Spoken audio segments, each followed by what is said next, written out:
Right, we are live. Welcome, everyone. Yay! Excellent. Hello. I don't feel alive. Some of us are more alive than others.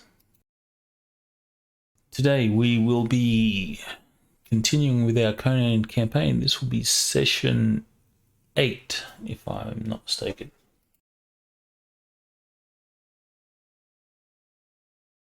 Yep. Before we begin, does anyone have any bookkeeping that we need to take care of? Anyone spending any points or anything like that? Not yet. How many points to buy off my curse? You can't buy off your curse, unfortunately. What would it cost, I wonder? Probably like 20 or 40 points. Probably not, because the disadvantages outweigh the advantages by a fair bit. And that's what you're paying off. You're paying off the disadvantages, so... Well, it's done as a template, so...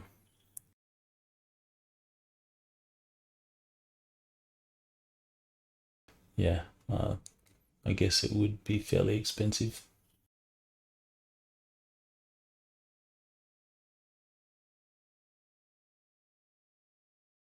Just know that you're actually no, I'm not gonna reveal anything. No spoilers. Kurgan will increase his bow by 4 points. Alright, that's fine.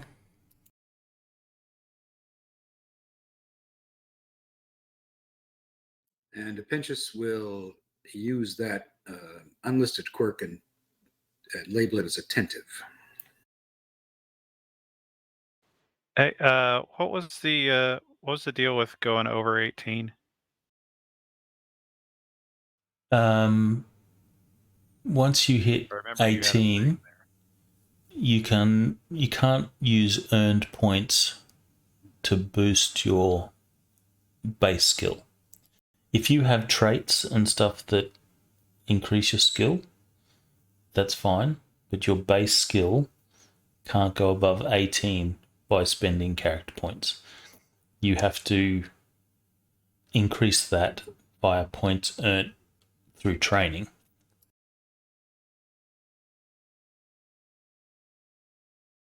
If that made sense. Should probably put that on the wiki or something. I don't know where that would go, though. House rules. I think I made a house rules section or something. The intent is to try and, in some way, model a master being someone that's actually trained forever and not just beaten up some stuff and bumped in some points over the course of a month of gameplay.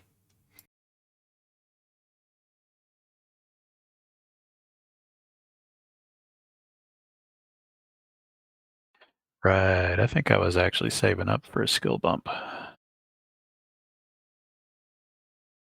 Well, now's the time to do it if you want to get your skills. Otherwise, I you'll have to not wait. saved up enough.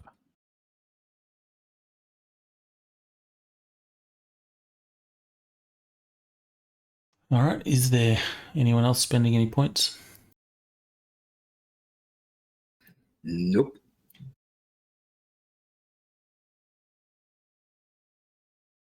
I think our calendar is correct for now.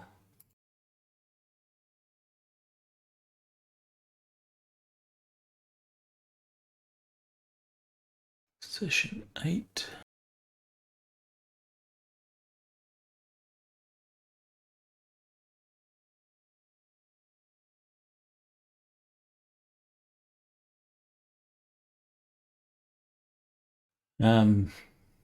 Quick recap. You guys managed to rescue some settlers you brought them back to Fort Tusculum, and you explained to the governor that on investigation of their farmstead, it was apparent that it was a staged event by someone, which is unidentified at this point. Pity you didn't have any prisoners you could have interrogated. That's how the actually, cookie that's crumbles partly my sometimes. fault, because when I Excellent. rolled my bloodlust, I actually succeeded to resist the bloodlust. I thought I failed it, but I succeeded, so I didn't have to kill them. Well, technically, you don't have to kill after the fact. You don't have to go around killing everyone. It's just when you do beat someone in a fight, you have to spend an extra turn to put in that killing blow to make sure that they're dead. No, I think that is literally part of bloodlust. Not taking prisoners. Actually, that is correct.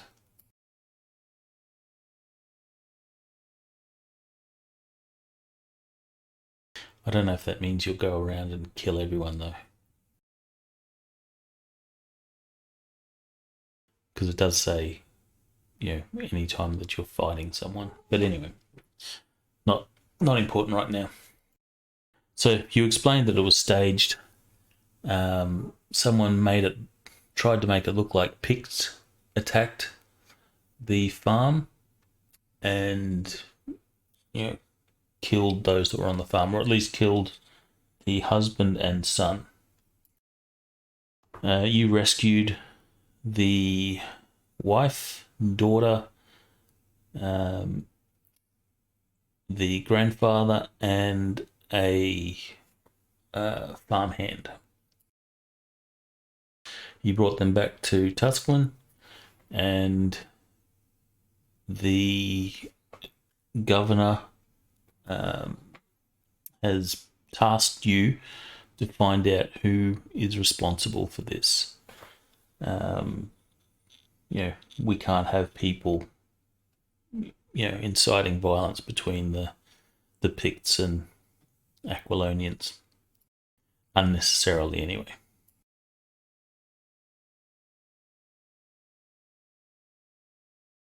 And we left off with you guys departing the fort, meeting up with a new friend / tagger on,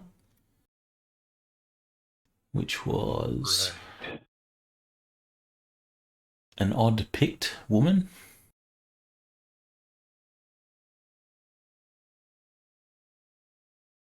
That's not the section I want.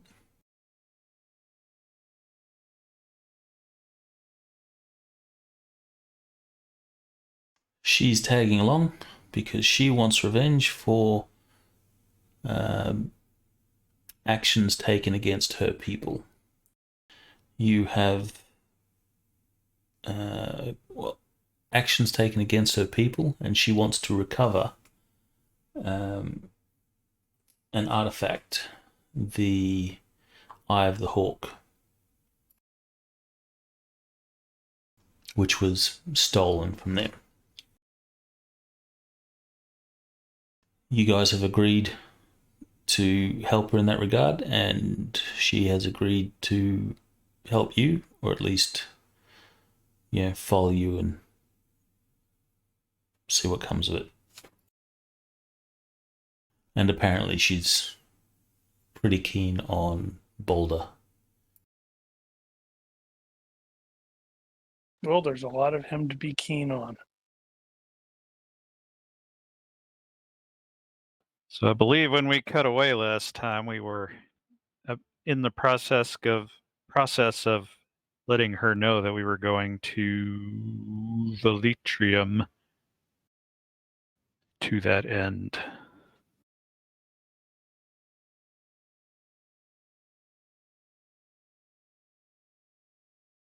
Yes. And I believe you realise that it's possible that you could probably bring her into Velitrium on account that she's being escorted by you guys, and she doesn't really look like a Pict except for the fact that she has the attire of a Pict, the same sort of tattoos and such. Oh, we need to do a makeover.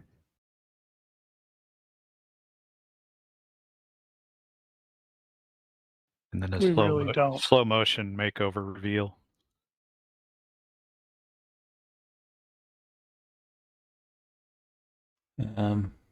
I also updated the map a little bit. And I Can't do that. I made it prettier. And that actually answers a question I had, whether or not the FGU was going to complain about that. It loaded properly for you guys? Yep. Nice. So would the Bosnian marches be then the kind of the right side of Thunder River? It's Bosonian, not Bosnian. Bosonian. Good luck with getting him to pronounce it that way. It's like Tushelan.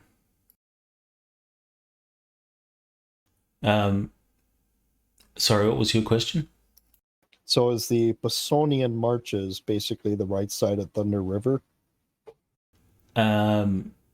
Sort of. It does extend down a little bit past the bottom of the map, where it's on the fork of two rivers, marks the border of the marches, and then it extends up to the borderlands, I believe. But yes, the right side of Thunder River, at least on this map, is considered the marches.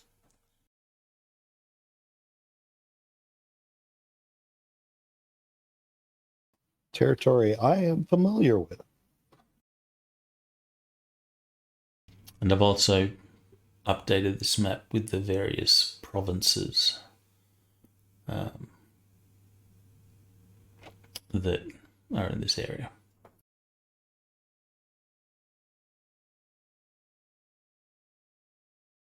Alright, so if there's nothing else, then you may begin your trek.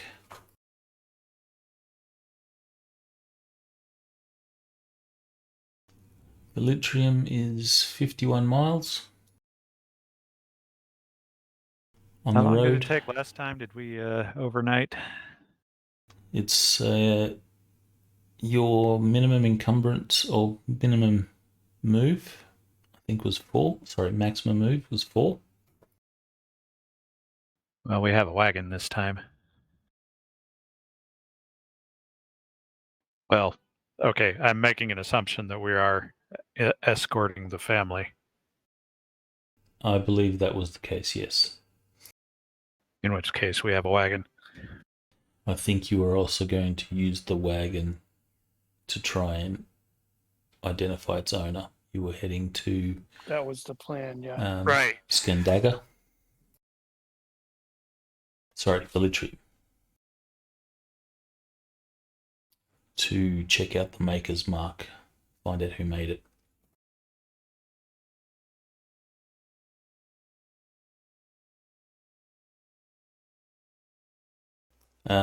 So I guess if you've got a wagon, you can load up all your stuff so everyone will be unencumbered.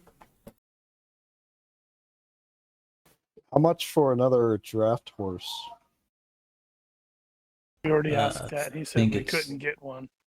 I think they're around about 1,200, but no one's going to give you a horse at the fort. They're not in, saleable supply. Well, wagons aren't particularly fast typically, but I don't know. This is a horse pulled, so Get a big cow. That's not going to make it faster. What's the Get a fast the count. minimum unencumbered move? Gonna totally look at a Pentheus. Yeah. Look at me. It's 4 is my unencumbered. If we move. don't stick him on the wagon. Might as well stick me on the wagon. Well, you could stick him on the wagon. Well, he would be slowing you down. So if Pentheus rides the wagon, what's the next lowest unencumbered move? Tiberias at 6.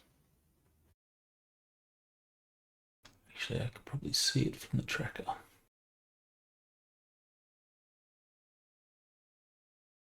So 6, yeah. So it means you should be able to make it to Velitrium before sunset.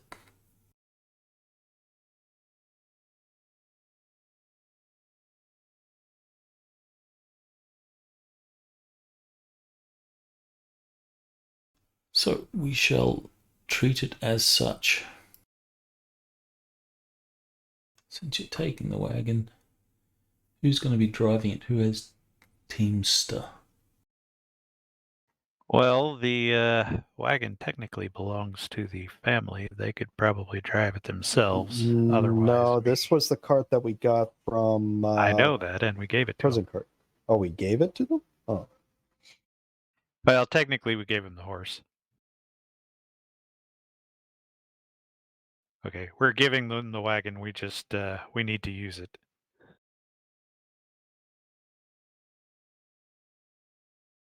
Does anyone have the skill to drive it? I do. Veronike. Alright, so Bernie, you're going to be the Teamster. Give me a roll.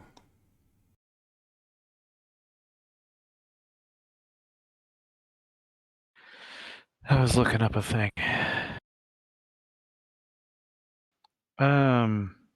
Right. Rolls. Got to do that. I vaguely remember this. Actually, I don't think you really need to roll unless you're doing something special.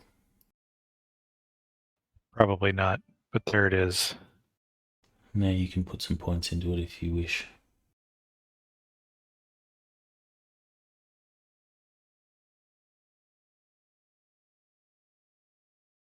Alright, so your travel to Velitrium is mostly uneventful, except for when you reach Scalp Creek, where you will have to ford the river. And with a wagon, this is a little bit more difficult than fording it on foot.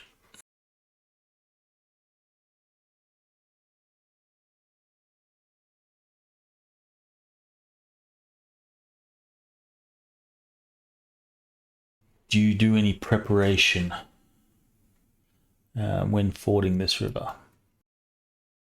Well, how bad is the river? How deep is the ford? It is reasonably deep. You're going to be, 3-4 foot? So chest deep? Yeah, waist to chest, or neck if you're a Pentheus. I do have Or rope. thighs if you're a boulder. Yeah, we're gonna have to float it. I do have rope and I have knot tying ability, so maybe I can help secure some lines from one end to the other. We're going to Give it more spend the whole stability. session trying to get across the river. Because that's how these things work. You should be able to ford it with a Teamster roll. I just want to know what preparations that you take beforehand. Do you take all your stuff off the wagon, or do you put people on the wagon? How are you going to do it? How wide is the river? Say 10 yards. I'm just going to cross it. 10 yards is pretty dinky. Yeah, it's not that. Wow, this must be a really steep bank on this river.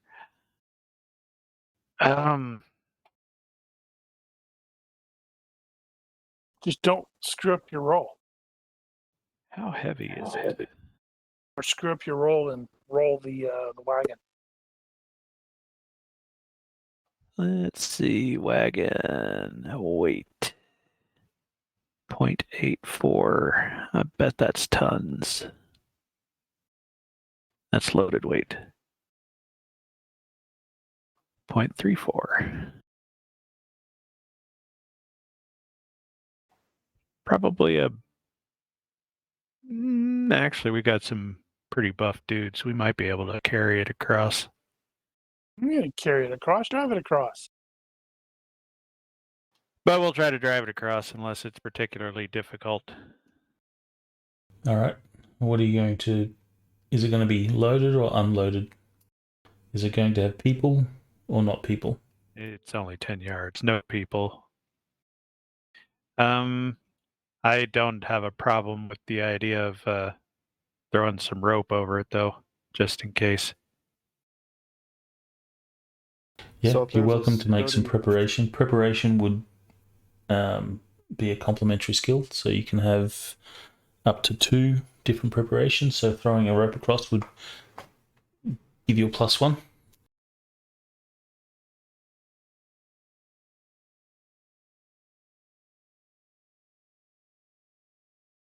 Enough. I can live with that. All right, you will manage to ford the creek or scalp the creek without much issue. Wait, it's a creek? 10 yards is pretty darn wide for a creek. That's really small for a river, though. But it's a creek, not a river. But we got to cross, and on we go. This is the wide, shallow bit. And here comes the Kraken. Mm-hmm. I had a look for the stats on the Kraken. It's not as beefy as I expected it would have been. It's a small kraken. It's a mini kraken.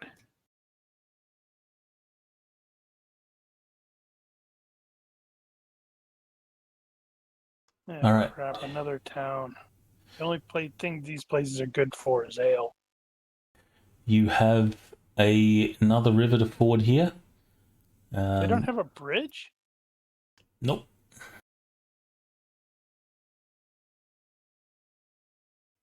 The crossing here is fairly shallow, but it moves fast. Again, another team's to roll. Ropes in this case will not be sufficient since the river is quite wide. What do you mean by fairly shallow? Like, Not deep. 2 feet, 1-2 feet, but it's fairly Knee fast moving. So knee deep, yes. That should not require any extra consideration. Unless it's like soupy. And given that this is a fairly high traffic town, I kind of doubt it. Well, not many people need to go on this side of the river. Yeah, but enough people do. I would figure the farmers would have to, because they need someplace to sell their goods. Watch out for the river ninjas. So another teamster. Failed roll means complication of some sort. But there is no complication. You will cross the river and enter the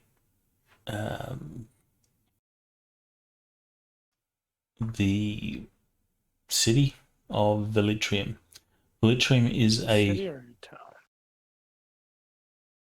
Well, it's a fort town, so it village, hamlet. It's only a muddle.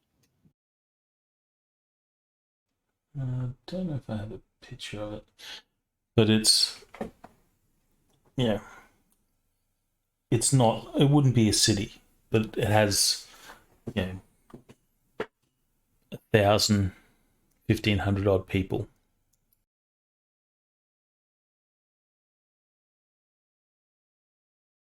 So quite large. I guess early Dodge City.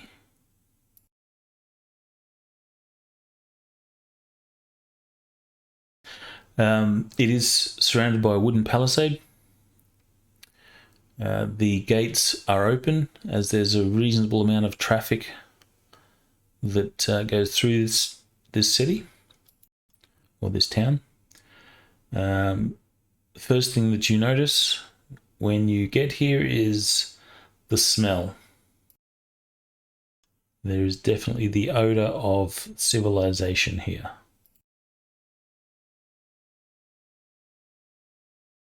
You guys are reasonably familiar with this place, so you can do whatever. 1,500 is a small town in D&D. Right, so what's our... how are we going to get the information on the wagon stuff?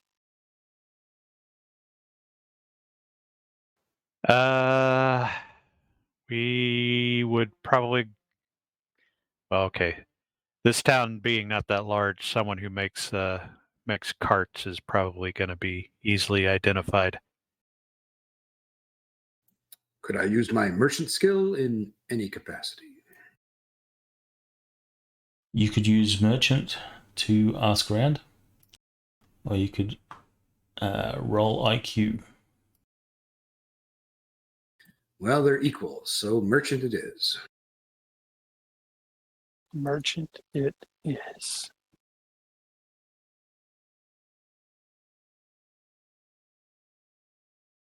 Well, you didn't fail. It's a good sign. But the night is young. So, with regards to that, are you bringing the wagon around to say, do you know who made this wagon? Or are you just noting the maker's mark and asking? Basically want to know if you offload your civilians or not. And then give them the card. I think Apprentice will just simply go around to explain the symbol he's looking for.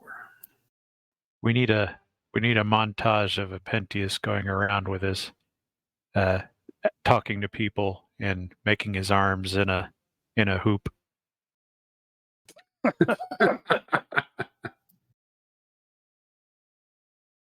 Yes, with some classic music playing. What are you going to do with Danu? I think the better question is, what is she going to do with us?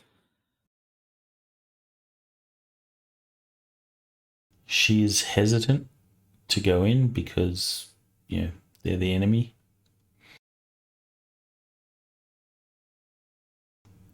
But, you guys can convince her It'll be fine. Or whatever. She does speak Aquilonian, so that certainly works in her favor. All right. Well, I'm of no use in the merchanting things, so I'm gonna recommend we find wherever it is we're gonna end up, and get started on the eating and drinking. Seems reasonable. All right, so you go to the inn. Yeah. Are you going to convince Danu to join you? I'll try. It's like, yeah, you want to go to this place? They have decent, tolerable food. Not great, but I'll task Tiberias to escort Apprentice. All right, so she is hesitant. she doesn't trust that her safety is secure if she goes in. So it's going to require a influence roll or a reaction roll. Yeah, looking at my 2 potential influence rolls, I have intimidation and sex appeal. You don't have carousing? Oh, right. Yeah, I do have carousing. I forgot you can use that as a check for that. It gives you a +2 on a reaction roll, I think. It depends. Sometimes you can use it as a legit influence skill. Given Boulder's previous reaction roll, I'll give a further +2 if it's just going to be a reaction. Yeah, because it's probably just going to be a reaction because he's not a talker. All right, so Boulder, give me a reaction roll +4, I think, or plus any other bonuses that might be relevant.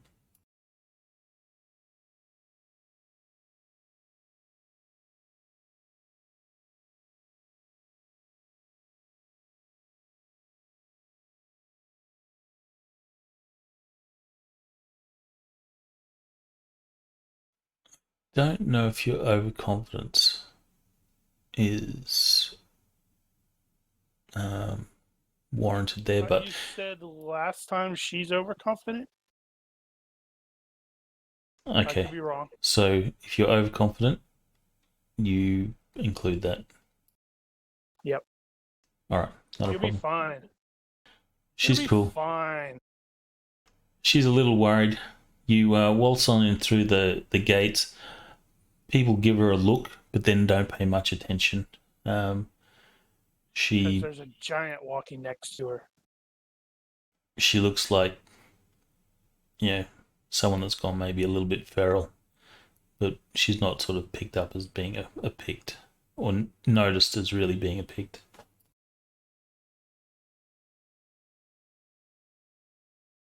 So you'll notice that her body language is she's really nervous, like waltzing around this place.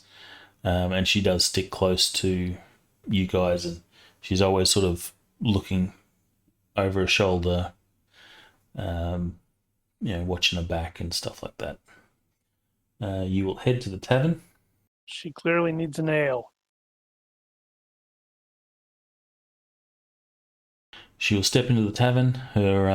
She's still uneasy, but you'll take a seat, and no one really pays any attention. Everyone's too busy drinking, whoring, eating, doing whatever they're doing.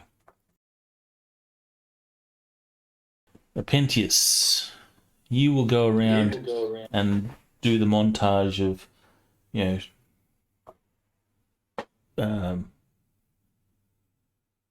trying to find the maker of this wagon.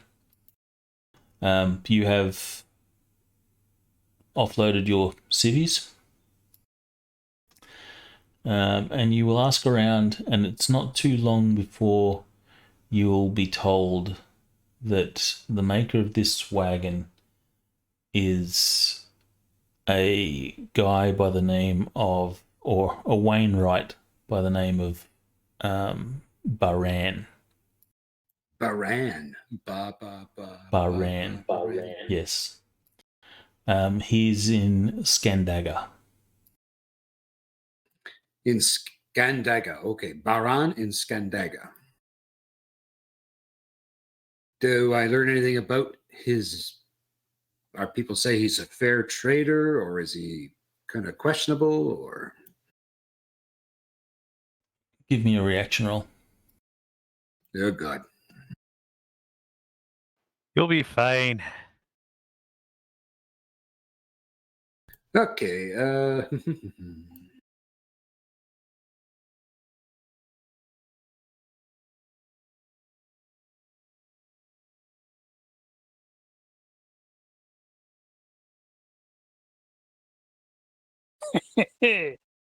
People are not too forthcoming with extra information. They're fairly brief with you. Yeah, that's Bahrain in Scandaga. Sorry, don't have time to chat. And they Okay. keep making weird gestures with their hands. You're not sure if it's they're flipping you off or warding off evil.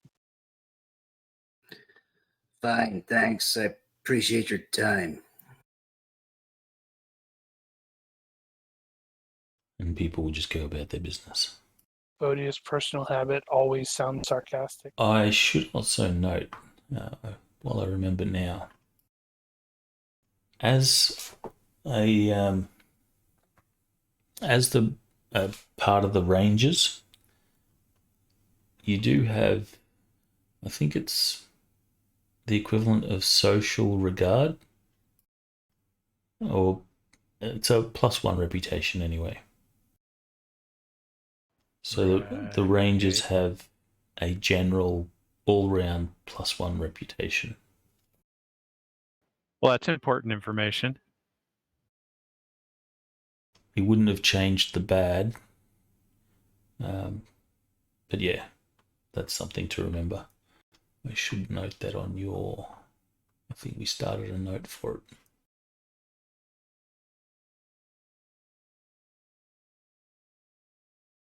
Ah, yes. But it says recognized at Fort Tusculum, 12 or less. Right, that's the Phoenix Cohort, but you get a +1 for being in the Rangers. All right. I'll make a note of that on my reaction mods. Yep, that's what I did.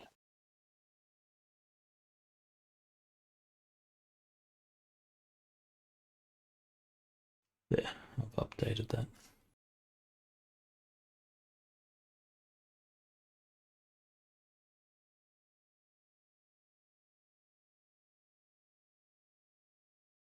As long as you sort of indicate that you're associated with them. If you're going to go undercover and remove any sort of insignia or whatever that indicates that, then of course you can do that. But then you won't get the bonus.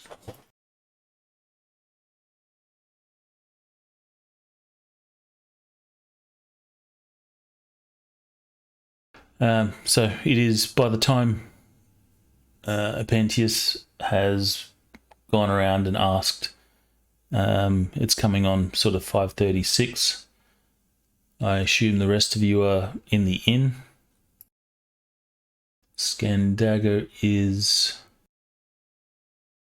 Not Scandaga. That's the big orphan. Stupid Velitrium. mouse. It's 10 miles to Scandaga. So that will be quarter of a day. So 2 hours. 2 hours hike if you want to go there.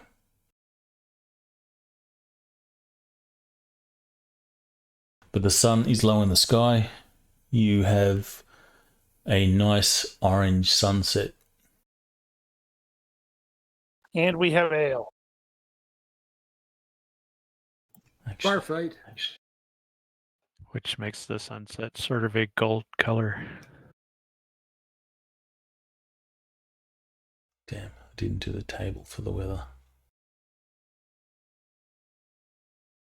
That should probably be a module. You know, actually, they're probably ought to make a DF16 module. Why don't you do that Put tomorrow, all those Daniel? tables. You I'll do get that right tomorrow. on that. You're not doing anything. I'll be quite busy doing nothing tomorrow. Someone roll 3d6. We'll get Materius to roll 3d6 because he's just sitting around doing nothing much. Materius is a fictional character. Also, he has black dice. I think that do they get to get is reset or something? Shoot. a good weather. So everything's fine.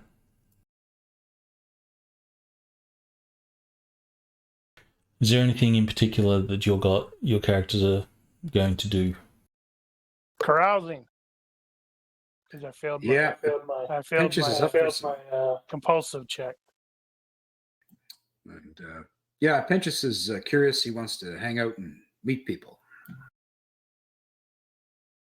strange people. Also, I probably need to check in on Dua and make sure I don't have to smash what's his face into a hole. Right. Actually, Dua and Treya made it here. It was Dua that got chewed up. Right. Yeah, Berenike was thinking about going and talking to what's his name? That guy. That guy to see if he knew anything about slave raids.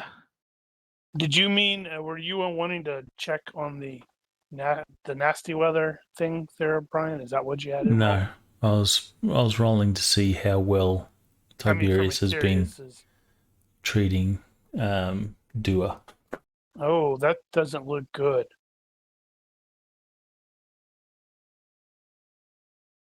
I might have to flog him because 7 to 11 passable in Dungeon Fantasy, whatever it is. 7 to 11 is passable. Yeah, as bad or as fair as usual. No effect on travel speed or skills. All right, so fairly normal. However, you will seek out Dua. She is currently still under the employ of Tiberias, but you turn up at the brothel and you will see Tiberias will notice as you sort of step into this this brothel. He's sort of lounging about, drinking and having a good old time. He has some of his girls around and is laughing, telling stories, and he sees you come in and his mood just changes, instantly, like a flick of a switch, and you can see no need for a body language roll. He's having flashbacks of getting beaten up and stuff. Pictures. GM. My bad.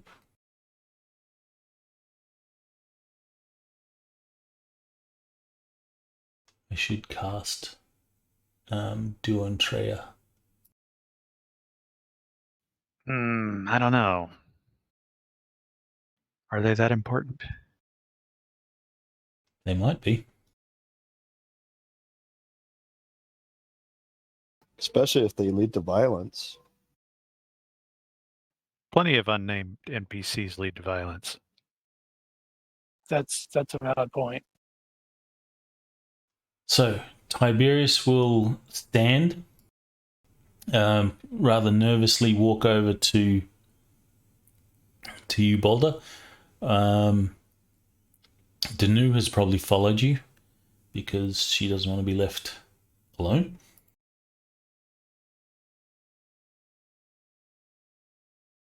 And Tiberias will say, welcome, is it Boulder? I am here to check on you. Oh, of course you are. Dua as well? Yeah, he's gonna look at her and did Berenike said he was gonna be going there and chatting with Tiberias, correct? Yeah, but if you got there first, you got there first. Well, why I would guess we you not would have go gone there there at the same together. time?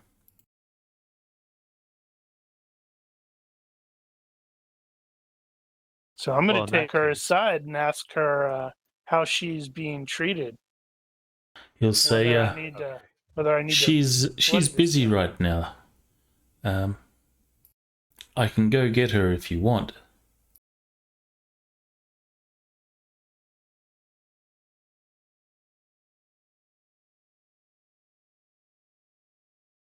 busy.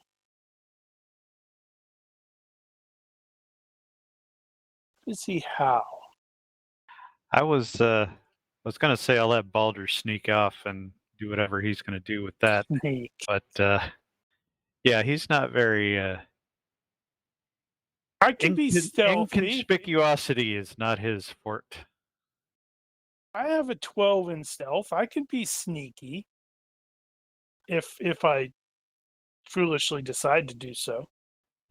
Which means you have an effective stealth of 11 because of the size mod. Really? I didn't know that actually applied that. Bernie, if you sort of go off on your own, it's not long before you have some of the local girls offering themselves to you. You ladies hold that thought. Let me get this business out of the way first. Yeah, it doesn't say anything about size mod on the modifiers. Well, I know when itself. being spotted, size mod does have an effect. Modifiers are only penalty equal to your encumbrance level. +3 if there's many hiding places. -5 move silently if you're move faster than move one. It depends. Oh wow! And an additional -5 to fool those with discriminatory smell. We'll have to remember that. That's interesting. That's smearing yourself with something that causes you to go, ugh. That I don't know what that is, but I don't want to follow it. At any rate, so when Baldur starts looking around for Dua, he'll go ahead and cut in on the conversation and talk to Tiberias about slavers and the potential of, or to get his stories from his travels about Aquilonian mercs being used to raid settlements out on the fringes and capture slaves. All right, give me a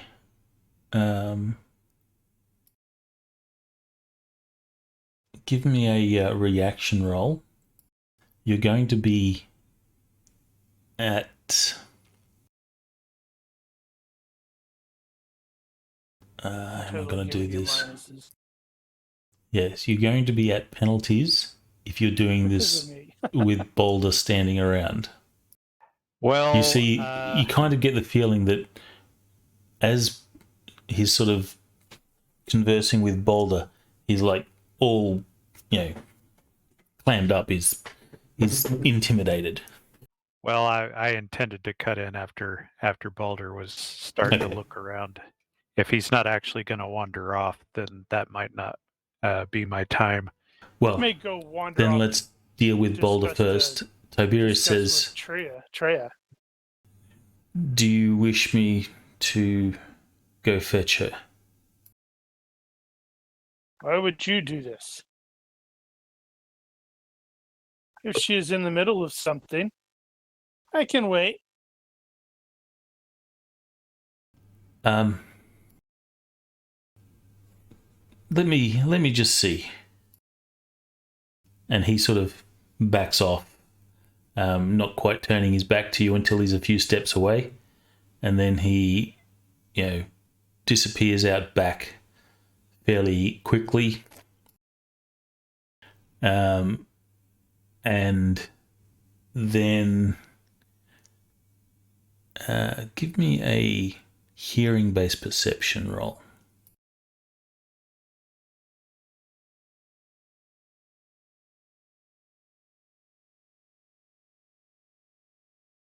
He will emerge with, was it Dua or Treya that was messed up? I think it was Dua.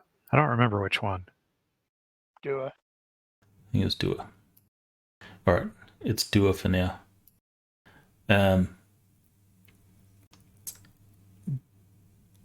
Tiberias will emerge with Dua, and if you have body language, you're welcome to roll it. You'd have to roll that one in the box.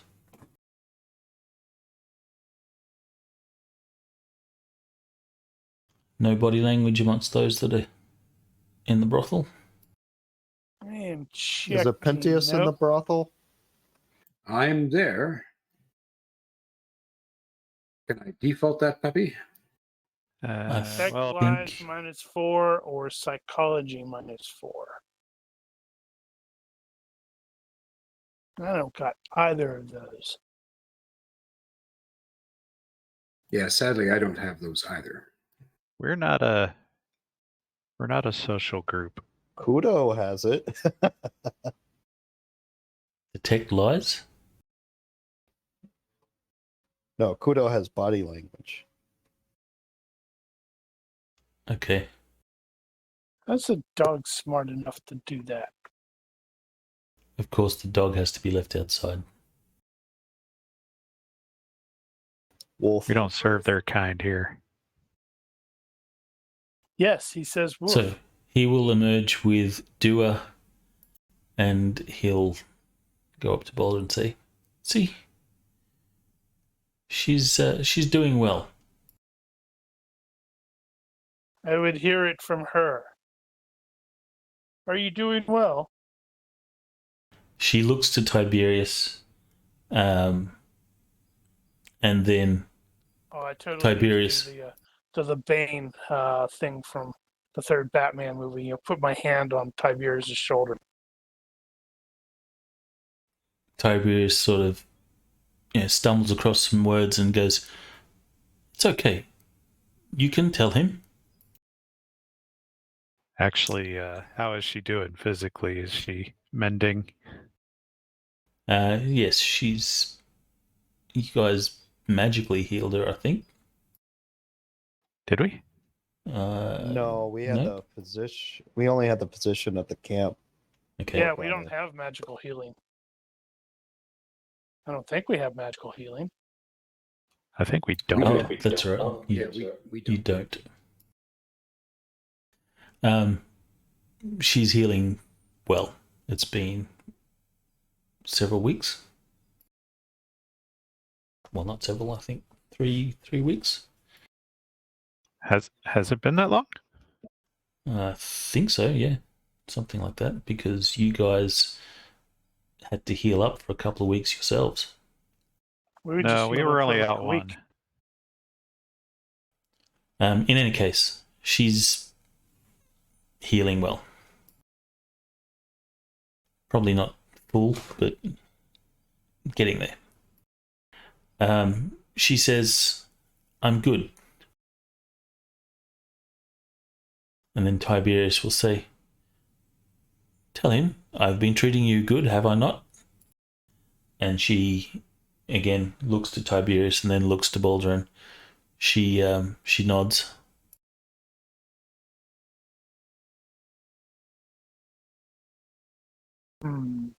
I do not have the skills to determine whether he's full of crap.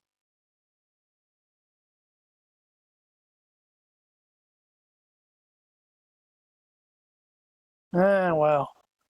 Yeah, so I guess it'll be like, well, that is good. It is very good. You must treat women well. Oh, of course. I treat all my girls well. Would be unfortunate if I had to leave a garrison here. Oh, wait, no. Wrong character.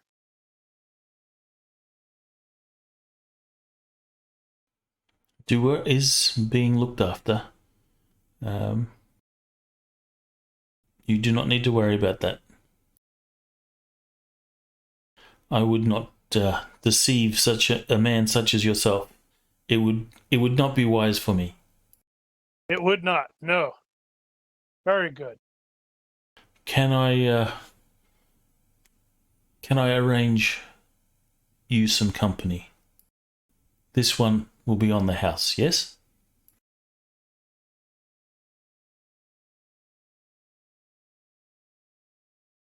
No, wait. We're supposed to be leaving in the morning. Right? Question mark? Well, we could stay a while. Well, we got the inn as well. I had to go finish my ale.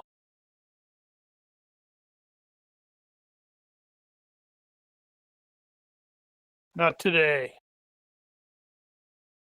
And another time. Leave Berenike to it. He will say, Dua, you may return now. And she just sort of gives a curt nod to Balder, and she will depart, disappear out back again. Is there anything else I can help you with, Balder? Someone with curiosity might really want to know what she's doing back there. Oh, well, I'm totally planning on leaving and going around the back. Berenike is, well, now that business is done, I have a question for you. And I'll tell him, basically I'll tell him what happened, and tell him that we're looking to see, is this a thing around here right now? Does he know anything? Is there places where you can go to buy these slaves? Where are they selling them? What's it for? Give me a reaction roll, and there won't be any penalties if Balder's not around. Nope, he's Right. going to leave. You can add whatever bonuses you wish, or you could use a influence roll for a good reaction if you have something appropriate. I would potentially accept Streetwise. So is the ranger Or gonna savoir-faire. help here? The reputation. Yes. God help me. Oh, yeah, I'm gonna be rolling like that today. Good job, Dice. You're helping. Can Kurgan try to assist with some diplomacy? I'm fine by myself for the time being. You want to ask questions after me? He will say, I've not heard of any such thing. Soldiers taking slaves in the settlements. That would be illegal. I'm sure the magistrate would have an issue with that. Unless, of course, they were to be indentured for a period. Well, but they're not going to be indentured for no reason. Just grab them. I've not heard of anything like that. There are slavers in Velitrium and Scandaga, but I've not heard them taking slaves of the settlers. Some Picts, yes? Well, supposing they got desperate and decided to grab some settlers, where would they sell them, do you think? There is a market in Scandaga, and on occasion they will make a trip here to sell some slaves. Yeah, but wouldn't they notice that in Scandaga? What That do you these mean? aren't Picts? Or is and this is He sort of shrugs and he partially says, out of character, but I don't know if Scandaga has a reputation for, I don't know, lawlessness. well, no more than any other sort of frontier place. You are on the frontier, so the arm of the law is probably a little bit more relaxed. But he shrugs and says, not many questions are asked as to where the slaves come from. True enough. A slave is a slave.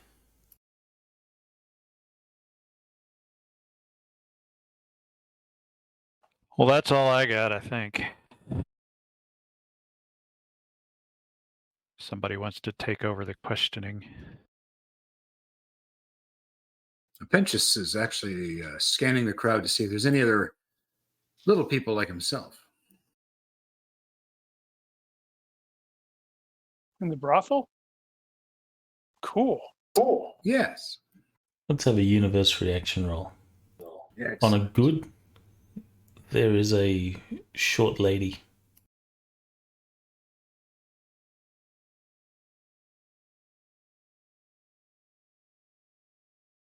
Nah. There you go. Excellent. There's a short lady there. So Not Penchus an actual will. dwarf, just really short. She's probably not as short as a Pentius, because you are quite short, I think. I am a mere 4 foot 1 inch. Good. Hey, Kurgan will be asking around if there's anybody that matches the description of Graven Karn.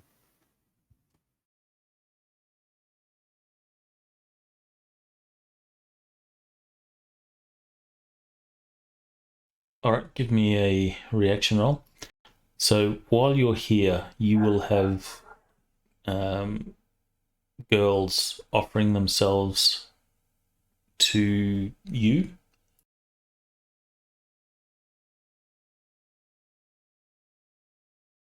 Do we get any pluses for the being part of like the Fort Tuscan group or the reputation? You won't get your reputation, you'll just get your range or reputation.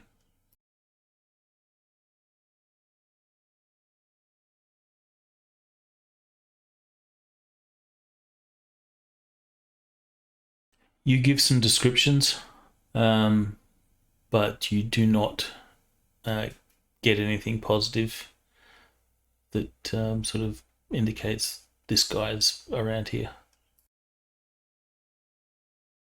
Okay. Penchus will want to engage in small chat, mostly around good to see someone so familiar, and may I sit with you? And eventually he's going to turn the conversation around to saying, have you ever heard of anyone named Baran and Scandaga? He said small chat. Wah, wah, wah.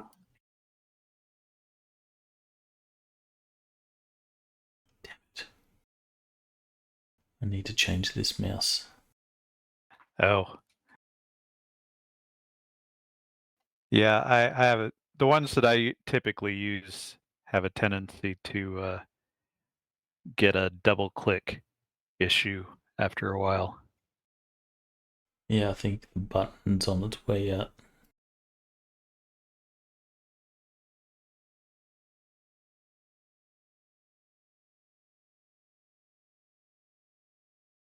All right, so you will ask this particular girl does not know much about this guy, only that he is the Wainwright in Scandaga. Big guy, matted hair, has the smell of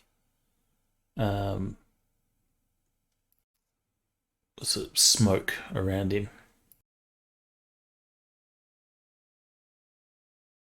Interesting.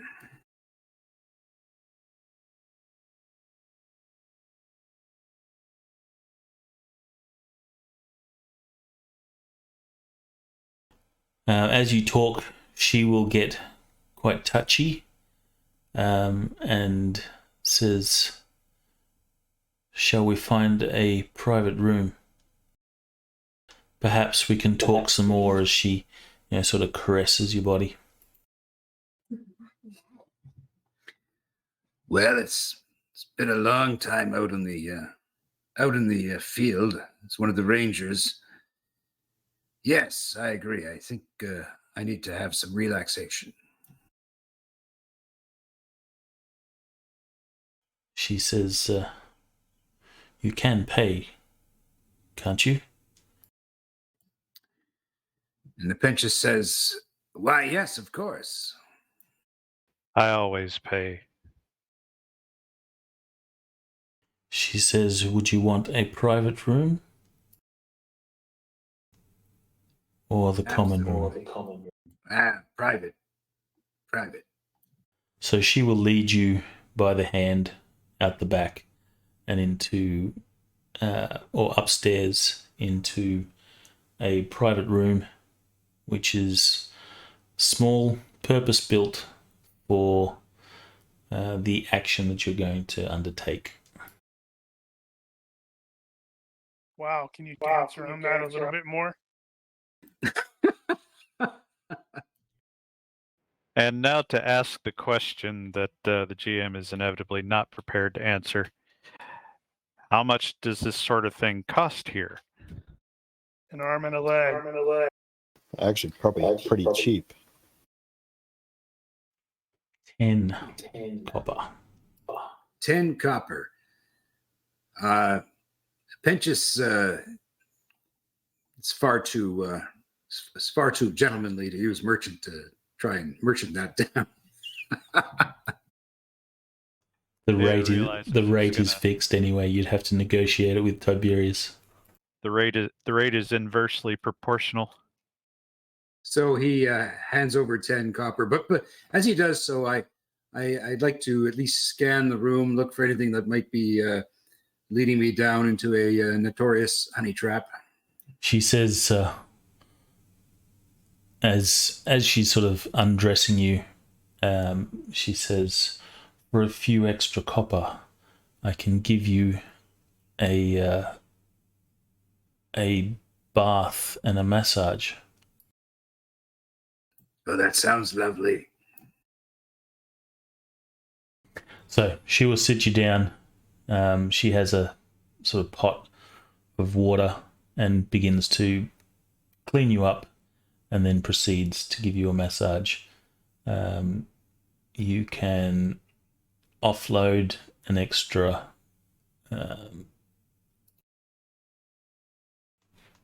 let's say D6. An extra 3 copper. I actually bump it up to 5. Well, she goes that extra mile. It's not Excellent. that far. Yeah, well, that's a tall order. All right, so that's you dealt with. I presume we're not going full Game of Thrones here. No, I don't think we have the age limit set up on our Twitch, so we won't be able to go full Game of Thrones. Well, just to be brief about it, Ronnke will spend some money, including some drink to go with it. All right. So the same offer. It's 10. If you want to get cleaned up and a massage, then it'll be an extra 3. And if you want drink, it'll be an extra 1 copper per sort of mug. We'll say she probably talked Tankard, about sorry. a 20 total. So you're drinking quite a bit and you're going for the premium service.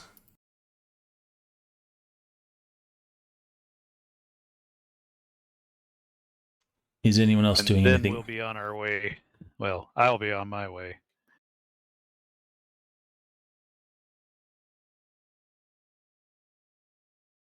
No one else doing anything? Just a bath and a couple drinks for Tiberias. I'm gonna go around to the back of the brothel. I'm curious. All right. So you will head out the back. Head By out this the front time, and swing around the back, say, to when I leave, so, and maybe because you said Dua went into the back. yep. So by this time, the sun has set and it is dark. You move around the back. Are you going to do it stealthy or not really caring? Not really that stealthy, because at the moment, when he does that, Berenike is talking to Tiberias. All right. So you'll head around the back. You will see the door. You're not there for too long. You'll see the back door open and you'll see Dua emerge with a sort of a wash bucket. She struggles to carry it a bit. It's quite heavy. Are you going to be hidden or visible? I think he's probably going to be visible, but she probably won't see him initially. Just from angle. I sort of envision him like half leaning onto the axe with the head on the ground, into the dirt. Maybe like do a this is doing good.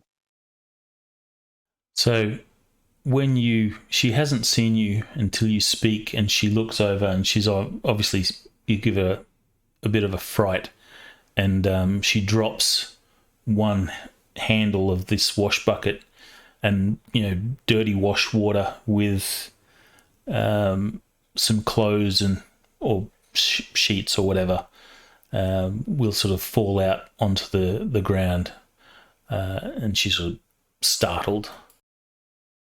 Then she sort of leans down and picks up the stuff and puts it back into the bucket. She says, I'm doing well.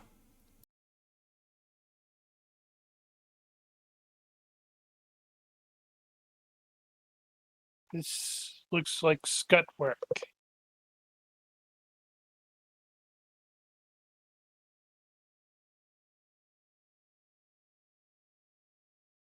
I am still healing. Tiberias looks after me.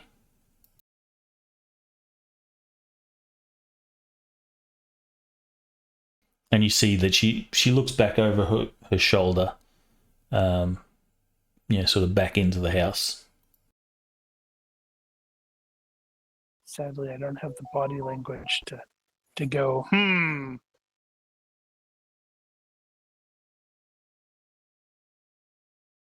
You will note her sort of, the way she is reacting around you is a little bit different to the way she has previously. Maybe she's a little bit more reserved or busy. Make of it what you will. Say the word. Those of us with the same scars, and he'll hold up his arm where he's got because he got bit up as well. We must look out for one another. Yes? She just sort of nods at first. Yes.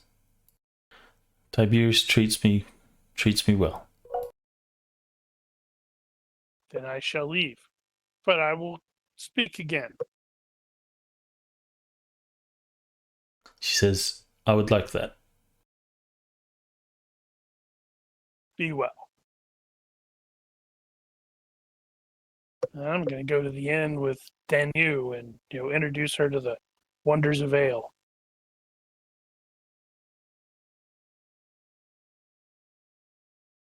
She says they've already met. All right, so you will head back to the tavern with Danu. Bernie, totally, yeah, and I explained Materius, and Apentius are all occupied. We will join later. Kurgan, are you going back to the tavern, or are you going He's to hanging out avail with yourself? the doggy. Since Kudo's not allowed into the tavern, he's probably going to be. See, he's gonna hang out with his doggy. Yep. He'll hang out with Kudo walking That's around the not city. creepy at all.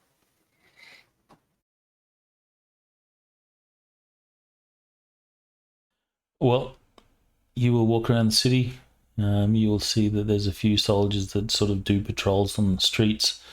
They will sort of approach you, and then once they see who you are, then they sort of say, sorry, we thought you might be someone else. Carry on. And then they And attack you and take your dog. Or you attack them and eat them because, well, you're a monster now. Or the dog attacks them and eats them. But you will walk around and you're pretty much left to your own devices. At some point, you're going to have to return to the inn. I assume that you guys are not going to move on during the night. You're going to spend the night here. So you'll have to crash at the inn. Or I guess you could go to the barracks. Maybe find a bed there. Does the tavern have a stable? It does, yes. So you could probably put Kudo in the stable. I don't think the horses will appreciate that very much. It's just a dog. Well, he's a wolf.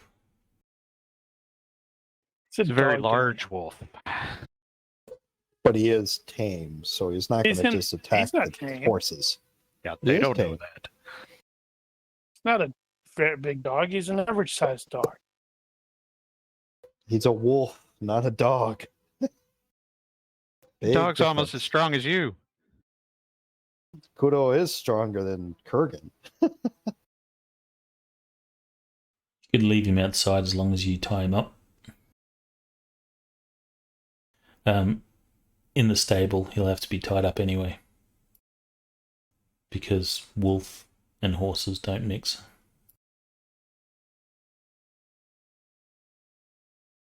Yeah, that's it. You put him in the stable because he's a riding dog. Probably big enough, strong enough for it. So, how do you want to do that? Tied up in the stable or tied up outside? You know, an average horse has a strength of 18, 19, something like that. I would say probably in the stable. More comfortable.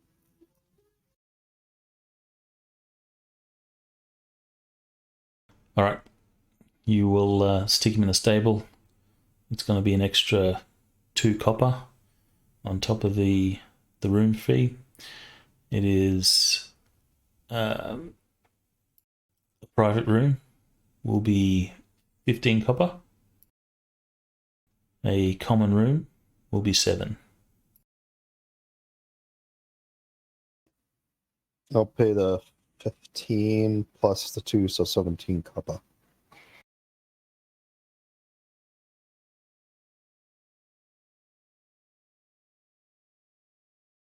Okay, so eventually you head inside and you drink with Boulder and stuff. Yeah, probably. It's been maybe 5 copper on drinks. Okay, give me a perception roll. This is vision based. I guess Boulder, you can make it as well.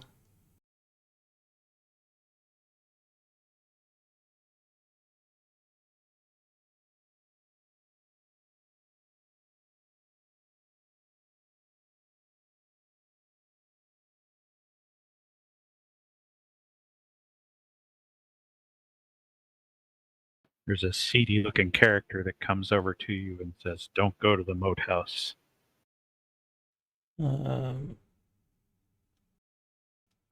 Kurgan, can you give me an IQ roll?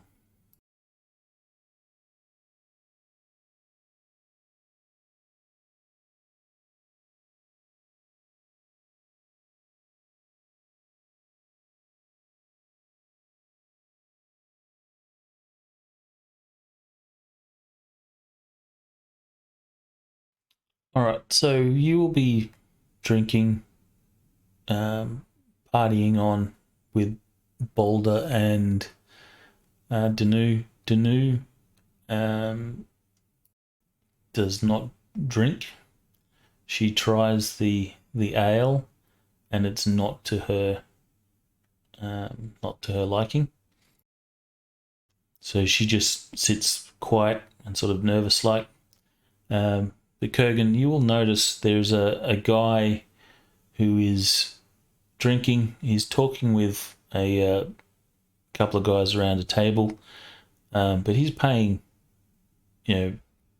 more than casual attention to you. Sort of looks over to you, stares for a bit. You'll sort of notice, and he'll sort of turn away, and it's certainly suspicious.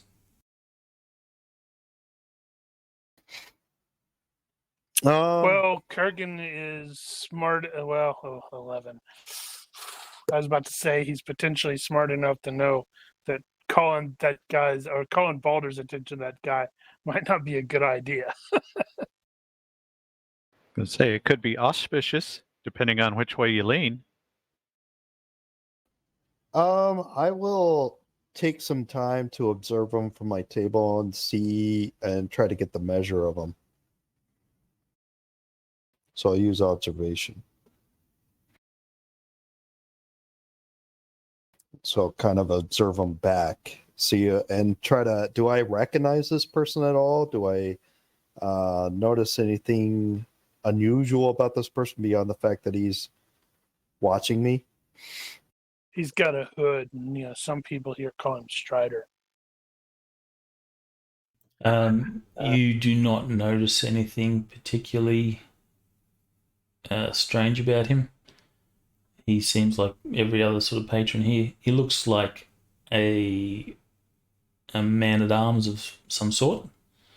He at least has, some leather armor. I'll in return kind of casually observe him back, and if he continues to show interest over the next, I'd say approximately 10 to 15 minutes, then I'll head over and have a conversation with him. It's an observe off. Make a vision-based knife roll to stare daggers.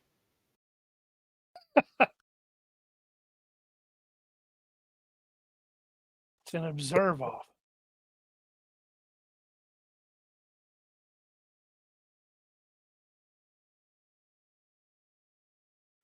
Wow. Succeed by 7. What's that going to tell you? Spy off? Come on, let's go for a dance off. Yeah, it's been done.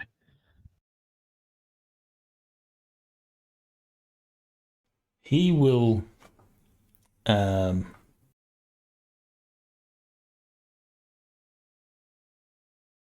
see that you're sort of looking back at him, and it Does he? I thought observation was the one where it's like you're doing that to avoid being noticed that you're doing it. That is correct. Observation is usually the stealthy version of perception. No, observation is to actually notice stuff, take note of things that are happening. It depends on which version of it you're reading. The basic book version is the hiding what you're doing. This is the talent of observing dangerous or interesting situations without letting others know that you are watching. Use this skill to monitor a location, group of people, or your immediate surroundings for concealed or tactically significant details. This is not the same as gathering clues or making a hands-on search. You always use observation from a distance. And that is the only place where they use it that way.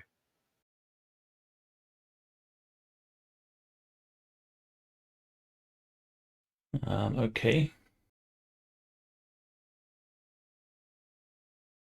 So in other words, I've noticed him watching me, and I'm kind of observing stealthily back, trying to glean clues. So unless he notices that I'm observing Unless he him, notices that you noticed that he noticed that you noticed. exactly. I was going to say. Guess that would be a perception roll.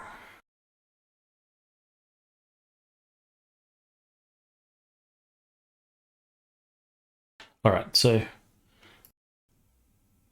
he obviously doesn't notice that you're paying attention, or at least he doesn't sort of indicate that that he's seeing you sort of notice. He just talks to these dude. He just talks to the guys at the table. You will notice that the guys at the table will sort of look over their shoulders to you at one point, and then they sort of continue to talk.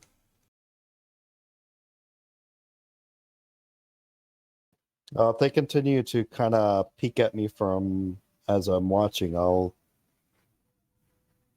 be like, I will probably bring it up to Balder and say, "Hey, Balder, I notice these people are watching us, or me And my specifically." head is gonna go and just start staring at him. Preemptive strike. Kill them all. So if they're still looking at me as I'm observing them, I will bring it up to Balder and potentially just head over there and have a conversation with them, saying, "Introduce myself," you could say. Okay. Balder will stare at them and smile. Do you have what is it? Fearsome stare? Oh, I should get that, shouldn't I? I don't have that yet. You're working on it. I don't know if he really wants fearsome stare.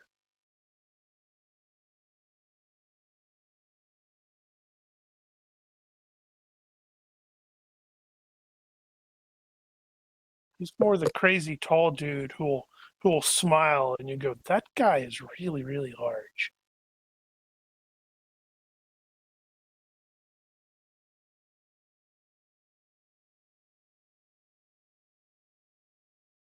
All right. Well, you waltzing over. He will see you approach. He will sort of ease back in his chair. And he'll say, can I help you? Yes, apparently there are too many bullets in this gun. I just, as I was sitting over there, just noticed that you were kind of looking at me.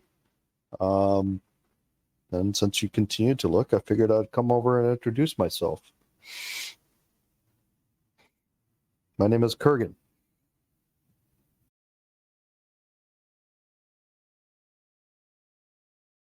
My name is Guy. Uh-oh.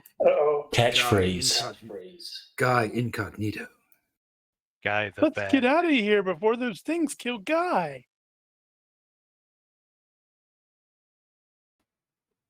Do I see anything as now that I'm up close to him? Anything familiar about him? Anything catches my eye?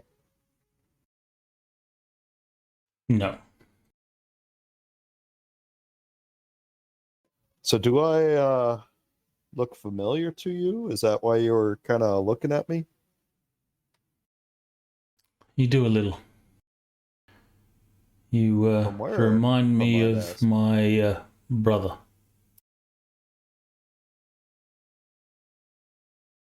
I hated my brother. Your brother? Huh. Where is he from?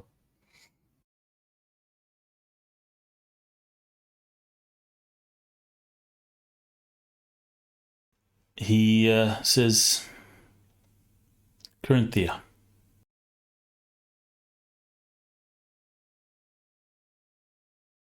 He made leather seats. But clearly you are not him.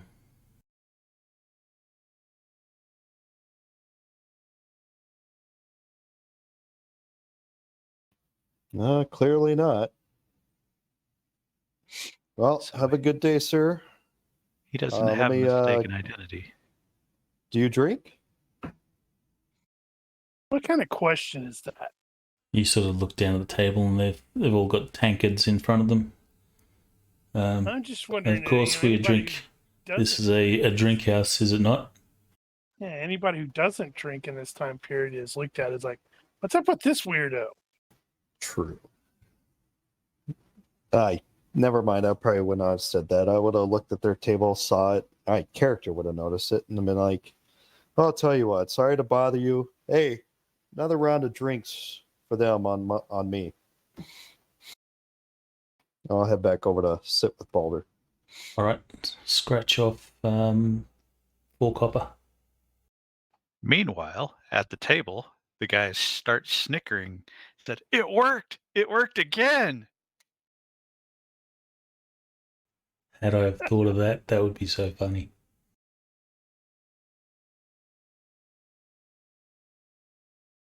You do it, Bob. Now it's your turn. You see, they start looking suspiciously at someone else.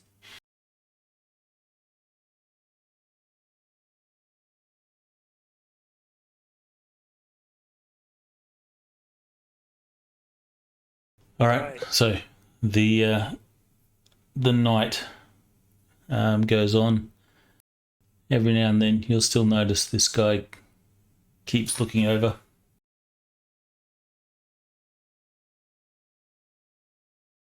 Oh yeah, you guys are getting robbed.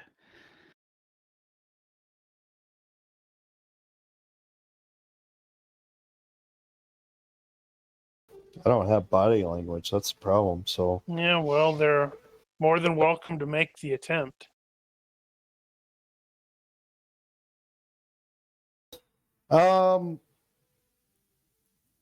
being who I am and the fact that I do have the trap skill, that I have a private room, I will trap my door. Suspicious guy. Nice.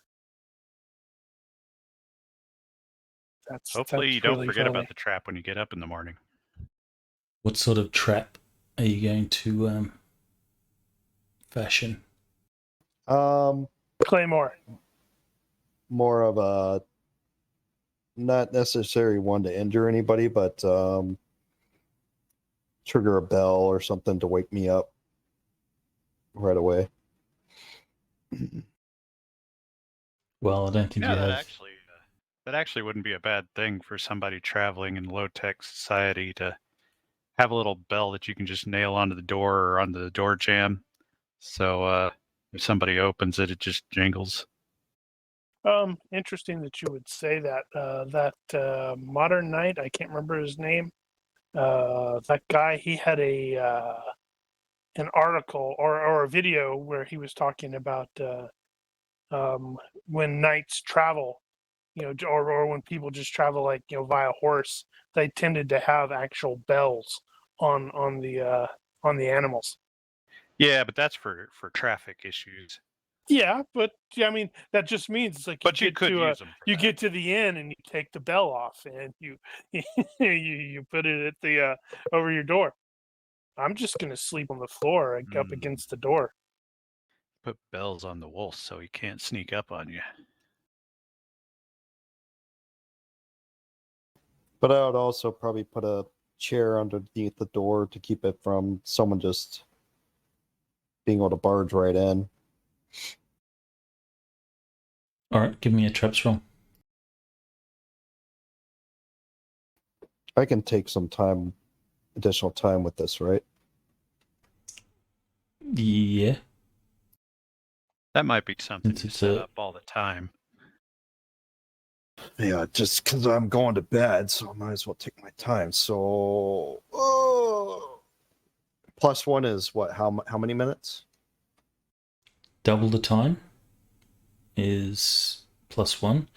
4 times is +2. 2, 4, 8, 15, 30. Actually, I have a good idea. I'll make a rope trap so that if someone just arbitrarily walks in, they'll get caught by the rope and it'll sling them up. So that's not going to be something that you can easily set up in the room. How do you sling them up? What's your counterweight? that's a good question. Something heavy at It's the. magic. Okay, never mind. Yeah. I Or don't at think you're least a home aloneing that one. Or maybe a trip trap. So as they come in, if they're not aware of it, they'll trip over the rope. But also something to. So it's some kind of trap that basically will delay them or alert me.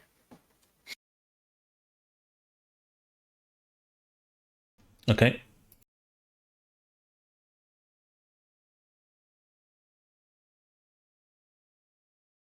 How much do you drink during the night? Not much.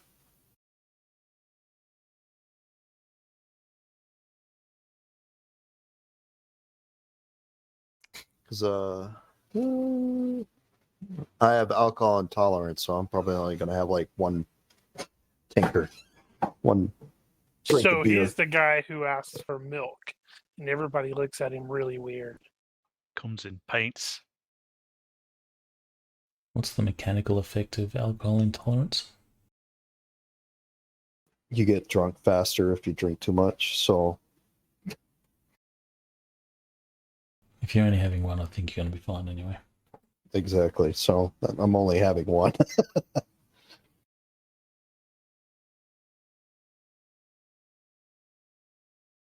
All right. See, that just means the GM is really going to rob you. He's asking how drunk you get. Of course. Or maybe he just wants you to think you're going to get robbed. Boulder, is he drinking himself to unconsciousness? No, he never does that. That's a dumb idea. He'll probably be a little tipsy, but he's not, bad enough for that, for that, because that's dumb. Yeah, technically we're on the job. Is Boulder going to stay in a common room or a private room? I paid for the private room, and he was going to recommend to Danu that she sleep on the bed. He'll take the door in case these damn civilized people do civilized things. All right. She will. Besides, he can't fit in any of their beds anyway. They're too damn small. Considering she's a native, you'll probably notice that she'll be uneasy on the bed. It's like, I don't know how to sleep on this thing. Well, she may end up, sleeping on the floor too. Suppose you could just throw some dirt on it.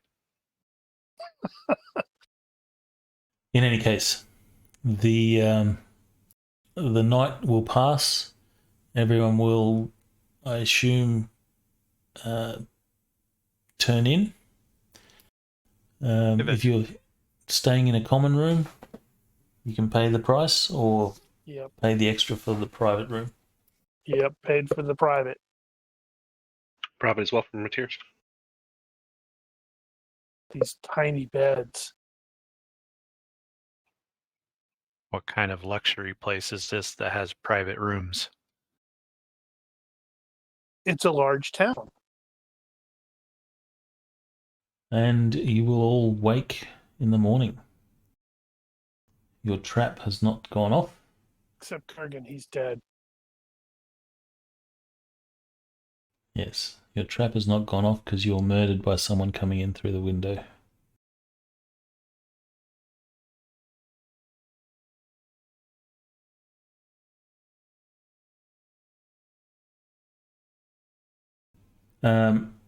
And I assume that you guys are preparing to take off again. Yep. You assume correctly. Probably need to pass on to Berenike the weirdness last night. Right. Okay. Fair enough. We need to get I guess, a rubbing of the Maker's Mark. I If we're gonna leave the thought cart here. figured Apentius already had one of those. That was what he was showing in his I don't know if he did or montage. didn't. In his montage. He might have been just describing it, miming it or whatever. But if Two you got a rubbing snakes or coming something- together over a sun. Either way, That'd be the cult I- of Set. I mean, I suppose we could keep the wagon and take it with us. Then we'd probably have to keep the horse. Oh, why? I thought we gave it to them. Yeah, which is I don't why want a wagon. wouldn't necessarily want it.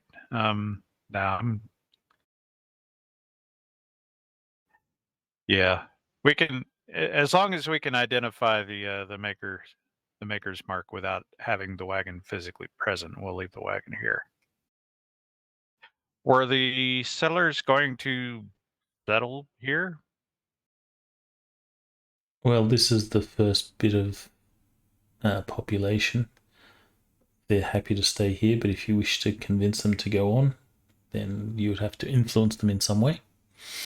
Well, the reason I asked was, will it still be here when we get done with Scandaga? Most likely. Yeah, I don't think we were trying to convince them of anything. No.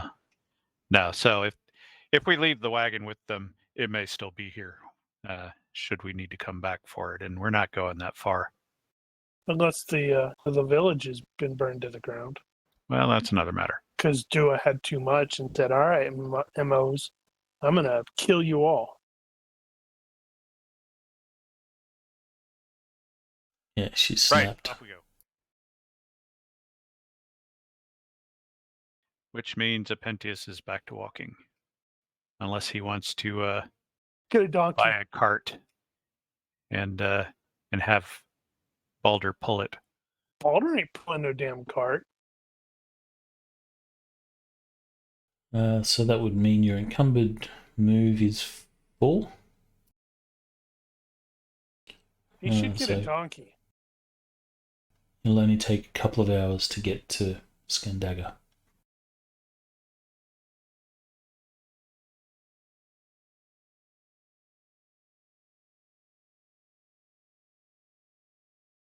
I'm waiting for Suspicious Guye to jump us.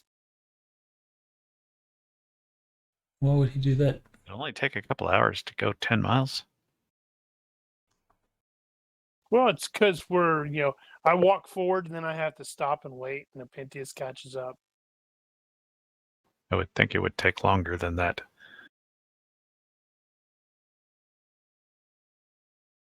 Yeah, well, only 10 miles. I mean, really? Doesn't seem like it'd take that long. The road between Velitrium and Scandaga is a lot more frequently travelled than the one that goes to Tusculum. So you have quite a lot of traffic. You pass people going back and forth quite a bit. I will get a perception roll from Balder and Kurgan. Vision based. Well, luckily, Kurgan has a crazy high perception check. Vision based. This is vision based. I'll get Kurgan to get yours to make that into the box, please. Well, you should have told me to make it in the box.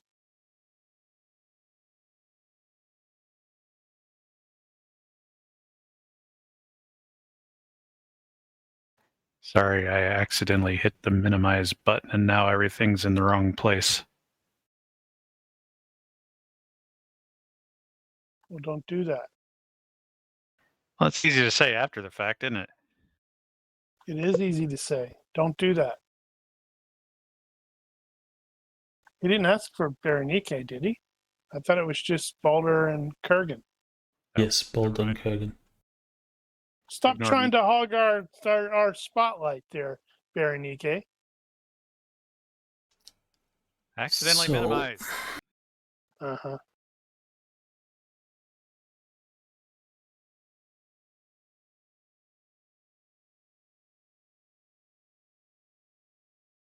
You will arrive at Scandaga.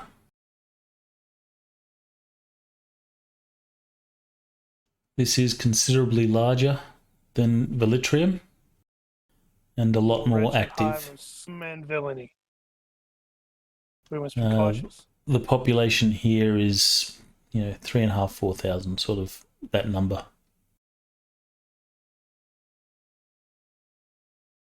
Hey, Here there's a you will temple be of able to, Mitra. here you'll be able to find anything that you need to acquire. So if you need to buy stuff, there'll be merchants and Except sufficient. I can't get that image to load.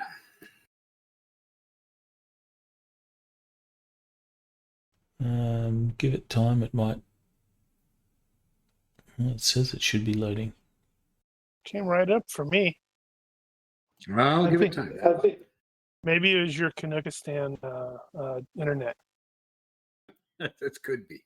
It is having to come from the upside down there in Australia. That's really far away. So the Temple of Mitra is there, correct? Correct. There's a pointer there. Turga and Woodat kind of talk to Pentius and say, hey, do you think the Temple of Mitra might help with my situation? I'm happy to use an occult roll or a thaumatology roll or a professional skill scribe roll or just an IQ roll to answer that. or Kurgan could go to the temple and ask. No, that's too direct. You civilized people.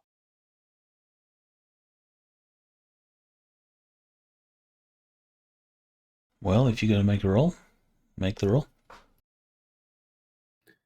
All right. And then his response can be like, oh. I'm just going to use basic IQ.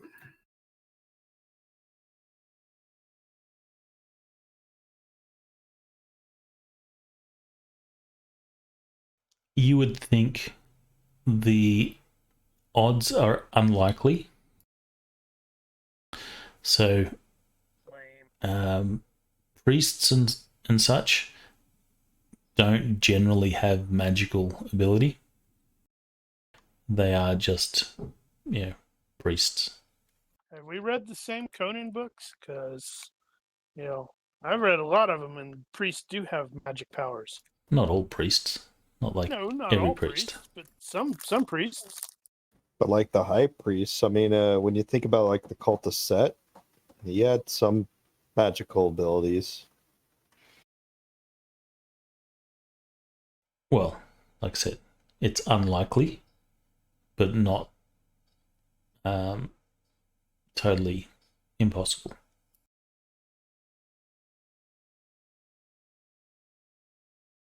So what do you think of Pentius? Do you think we should check it out?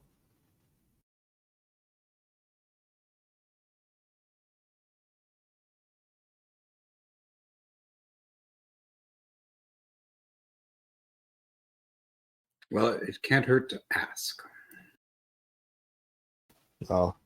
What could have hurt is if they decide I'm cursed and they kill me on sight.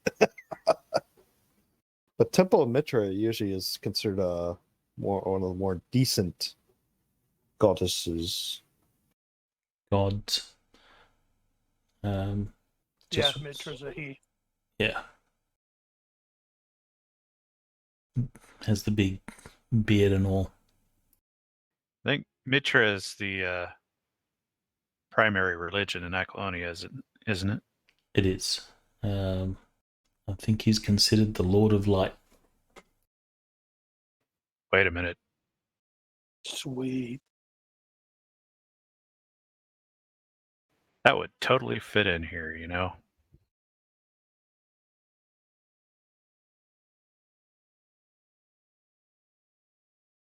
What would fit? Watch out. Prince who is promised. Lord of Light. That was Game of Thrones, was it? Yes. So, obviously, we have an agenda here in the city. So, when time permits, Kurgan would go to the Temple of Mitra, but after we do what we need to do.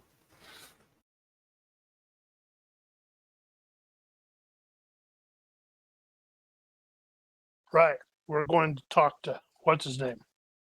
I'll Or get rather- either a merchant or IQ roll to track him down. Failed roll means you run into complications.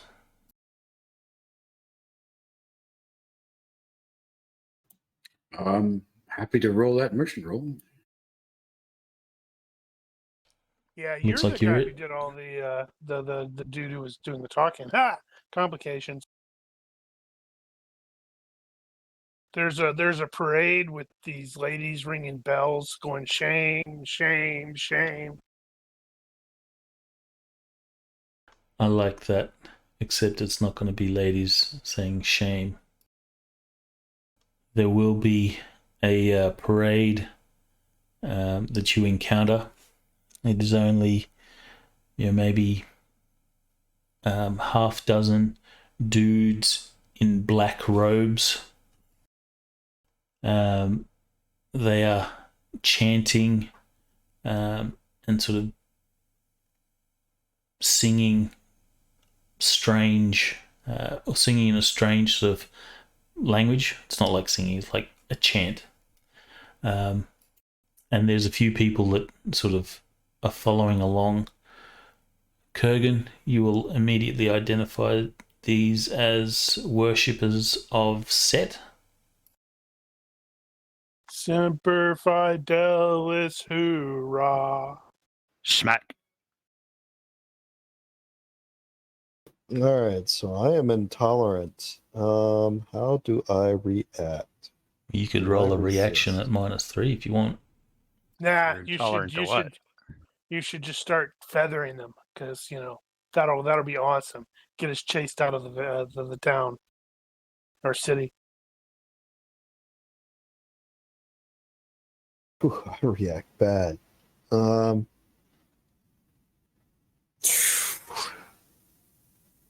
How does oh man, I gotta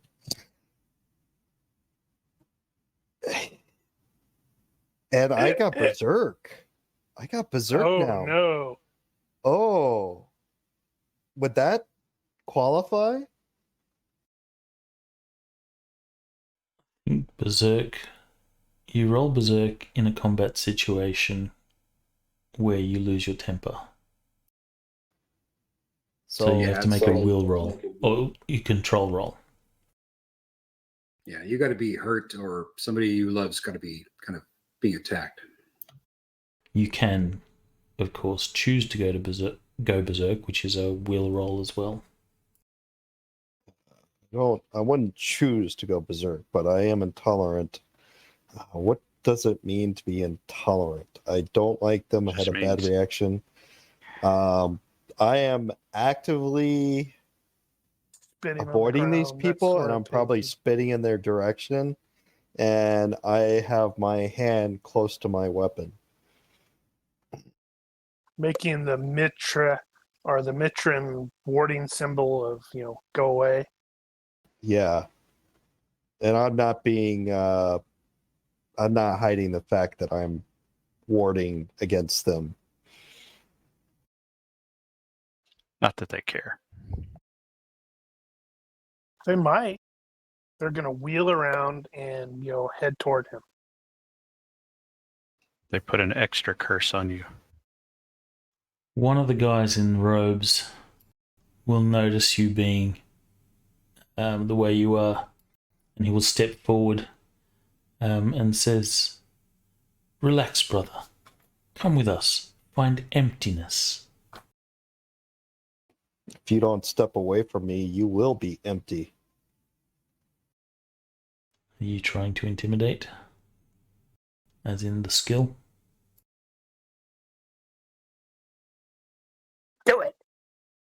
I think it I don't have defaults to intimidation. will -5.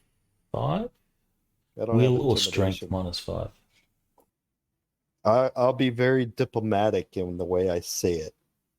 If you don't step away from me, Doesn't I sound will. very You will be. diplomatic. That's not diplomatic. Defaults to will -5 or acting -3. I don't have will -5. Mm-hmm. 17. Damn it, I was hoping for 17. I was hoping Apentius gave you his dice. They don't seem to be too threatened by you. He says, "Come, brother, you do not need to be like that. Join us, and we will give your life meaning."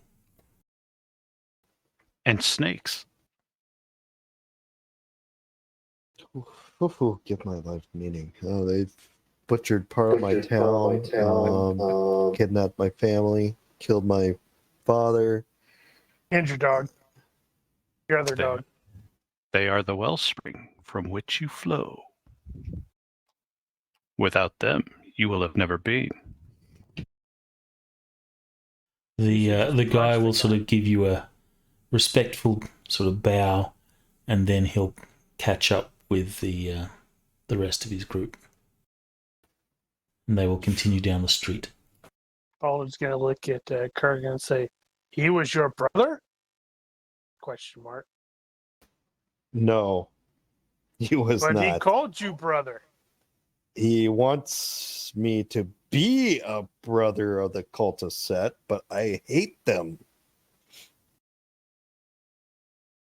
I hate my brother too. I'm totally not going to say that. You civilized people. So confusing. All right, so you will get you'll have directions to the Wainwright. It is in East End, Uh-oh. or you'll find it in East End. Where is it? There we go.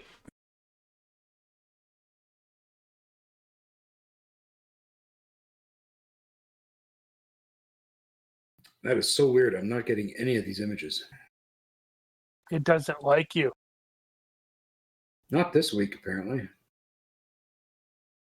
You can try reconnecting. Yeah, log back in. That's all good. Wait a sec. Where is... My desktop's all messed up. It's probably because Daniel screwed something up when he pushed a button. Did you accidentally minimize? No.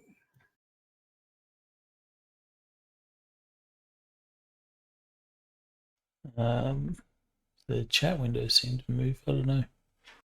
You know what? I'll relog in and see if that fixes it. And if it doesn't, we will point and laugh. Okay, we probably won't point and laugh.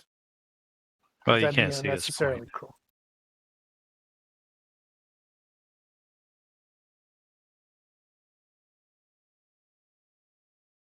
Well, Just wait for him to come back in so I can reshare these. where's that from, Daniel? Do what? You posted an image. Please allow myself to What introduce did myself. Oh. I was just poking around, and I think that's from one of the comics, I presume.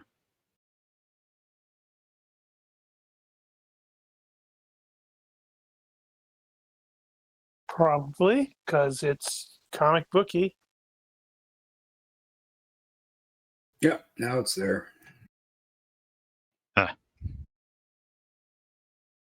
Across the Black River. Okay, they did a across the Black River, apparently. Maybe. All good. We're back to normal.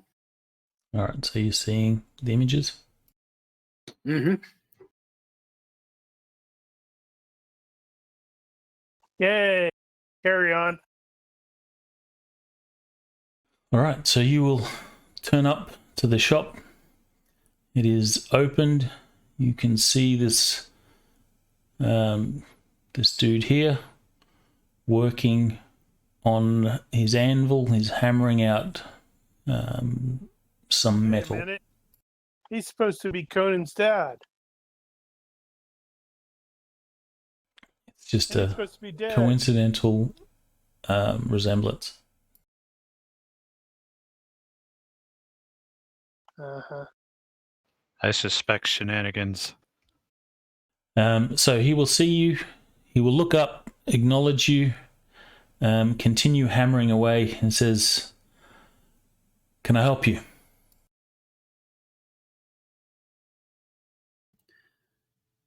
You're Baran? Can't you I see am. my character? Who's My asking? name's floating above me. It's not me, but it's this this big guy here. What? I'm not involved in this crap. I'm pointing at Ronnke. Oh, okay. I'm not that big. He's really not. Bigger than a Pentius. Whoa. He says, Dog's bigger than a Pentius. he sort of looks at Bernie and says, "So what is it the Rangers want?" Right. Well, As he continues to work, he's he's walking and talking. The Rangers want thinking this through. the Stanley Cup. That's what the Rangers want. Ignoring that.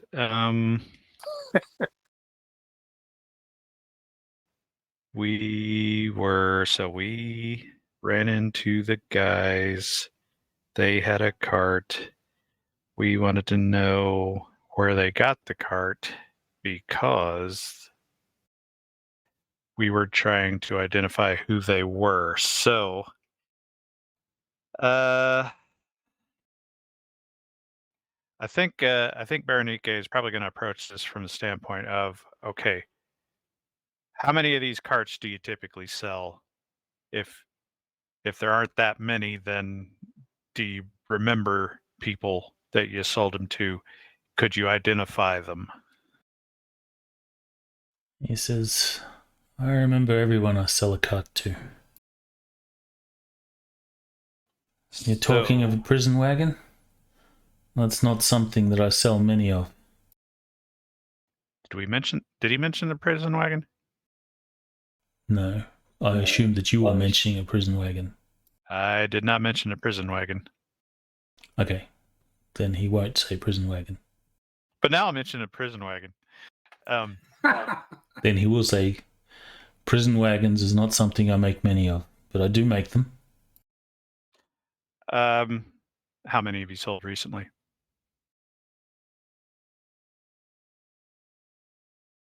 He will grunt as he, lifts up a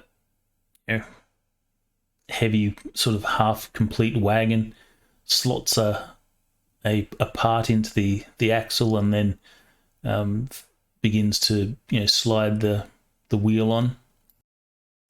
Once he gets it on, he sort of wipes his hands on his clothes and walks up to you and says, "Maybe a month or more, I sold a wagon, a prison wagon, to gee, I must remember his name. Some guy's name? Some guy's name. I guess the next question Ronnke would ask. He says, to Sandidio." Is there a way you would be able to identify the wagon that you sold him? Of course. Are they unique at all? They all have their peculiarities. I could identify it. Why? Well, we came across a wagon and we're attempting to track down the owner. Unfortunately, we had to disassemble it a bit. And congratulations on good workmanship, by the way. Of course, I only Wasn't do easy. good work. We might still have the keys.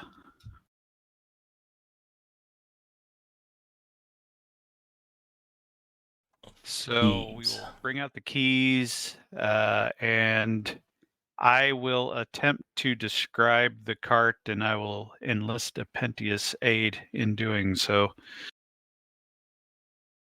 Happy to aid.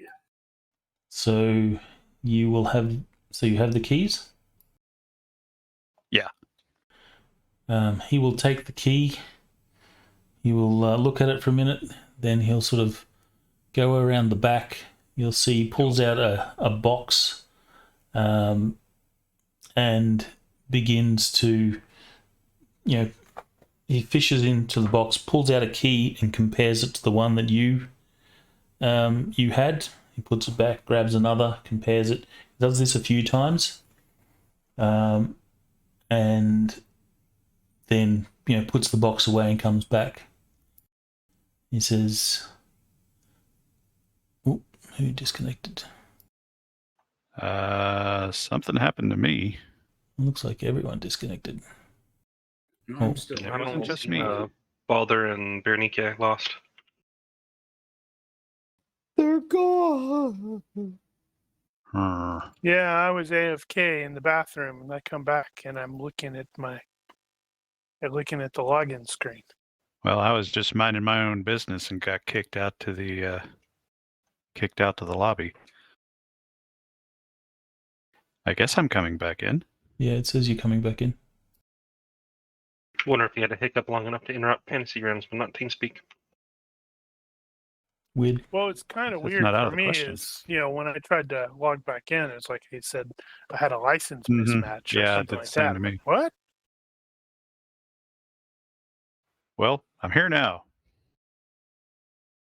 What about Right. Boulder? Are you still getting license mismatch? No. Yeah, I restarted, so. Okay, it's back. Right, it's back, hopefully. Yep. Whatever. I see you back. Right. We got interrupted. So he comes what were you back saying? after examining some keys.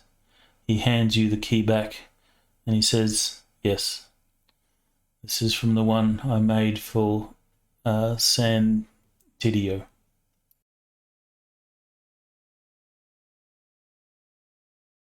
Who is Sandidio?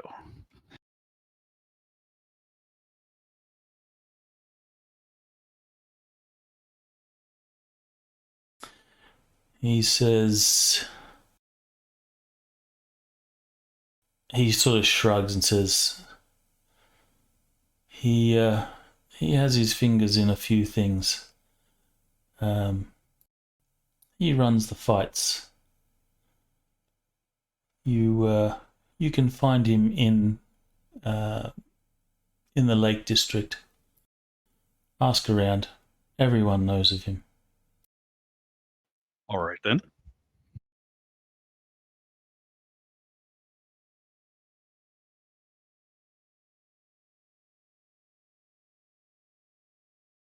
I'm trying to think, is there any other question I would ask of him?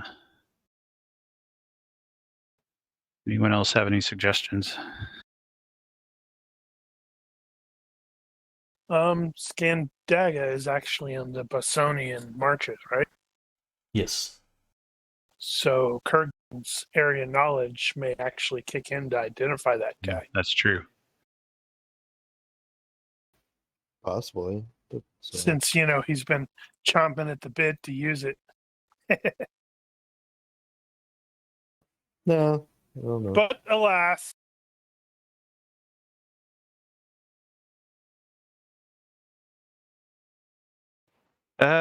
Yeah.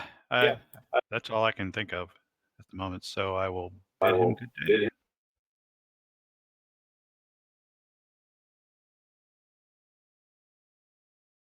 He says, "Oh, so you guys are leaving?" Unless somebody else has a question. All right, I'll assume that's a no. He says, he will describe Graven Karn and see if maybe he might be familiar with him.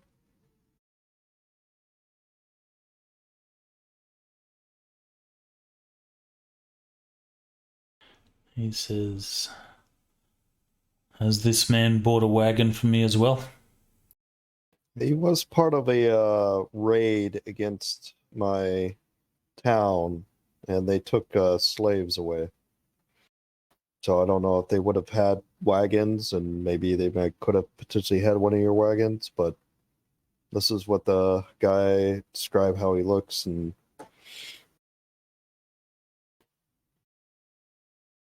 association with the cult of Set.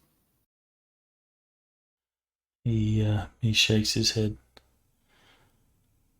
You know, there are a few people that could fit that description, but none that I have seen associated with the cult of Set. I have seen their number in Scandaga. It is a blight on this good city. Why is it agree. growing? Why is it growing? I do not know. Perhaps they offer a better afterlife than Mitra. I do not know. You'll have to talk to them.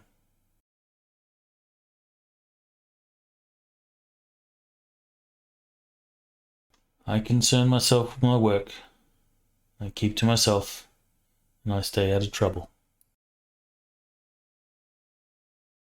I have not seen this man you speak of. Perhaps he is amongst the worshippers here in Scandaga.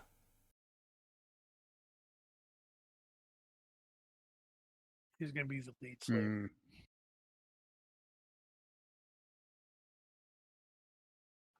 Right. Well, good day to you, sir. And As you're leaving, he sort of goes back to his work and he sort of shouts out. He says, Laredo. That is Santidio's place. And then you hear hammering as you walk away.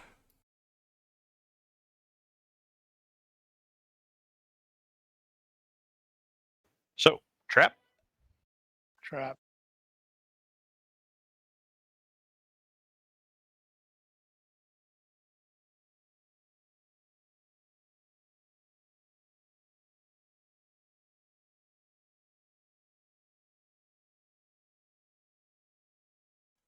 So, your plans? Something tells me the settlers weren't destined for the pits.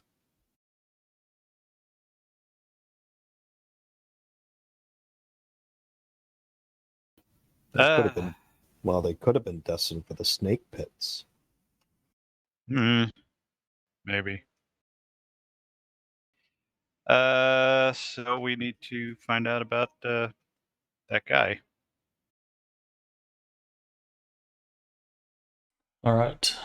You can use a streetwise roll or IQ to find out information or his location.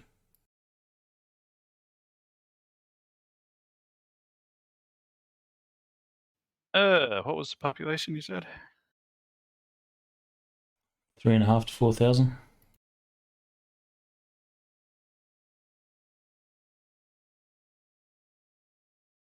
And then there's probably a transient population on top of that.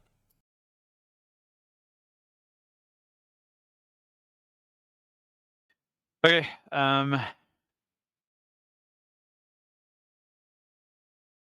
Well, given that this is an IQ thing, I suppose Berenike is going to turn to Apentius and ask his recommendations. You want me to make a streetwise roll? If you have it, that's probably easier. Yeah, of course I don't have it. Does anybody have I it? said streetwise or in IQ. Okay, well, let's do IQ.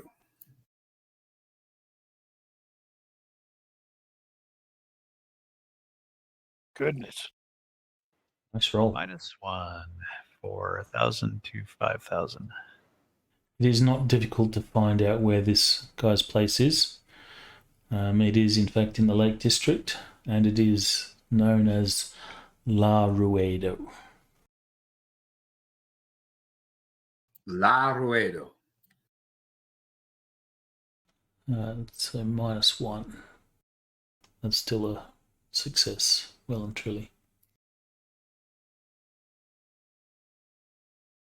Well, he did say he wasn't hard to find. It is a fairly large building.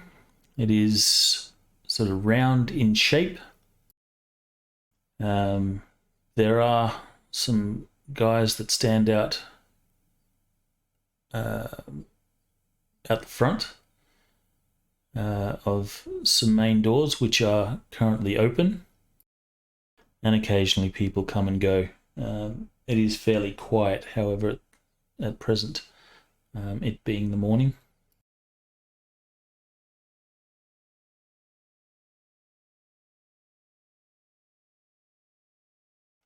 Are you approaching the guards at all? At the entrance? I'm going to loiter outside. I'd recommend we kind of just observe just from a distance. So This is if you could have, with the IQ check, since he got it by 7, in addition to locating it, can you find out anything about Yeah. this guy? Exactly. I want to know a little bit more about it before we walk in there. All right, so with that, you don't have streetwise, so that would be an IQ -5, so that would still be a success by 1. Ish. All right, so this guy is something of an underworld figure. Think the fantasy equivalent of a sort of mob boss or something like that. He runs a fighting pit, and he has his fingers in a whole bunch of nefarious stuff.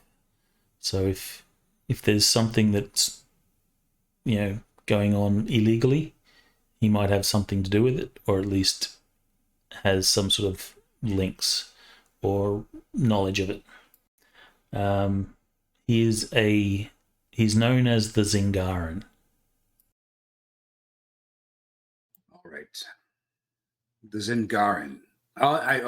So Pinchas will relay all of this to the group.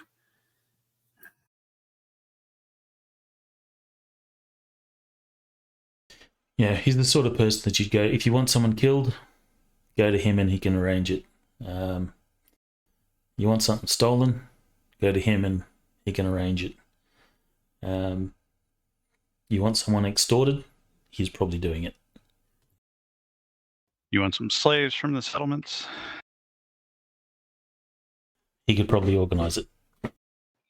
So, that being the case, chances of us going in there and saying, who ordered some slaves from the settlements, is probably not going to get us an actual answer.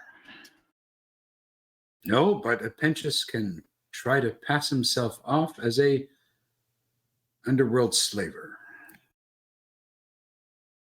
Well, yeah, okay. And I need Balder to come with me. Also, I need you to put these on. Yeah, no, I'm not going to be Wookiee here. No, I don't. My plan is not to have you as Wookiee.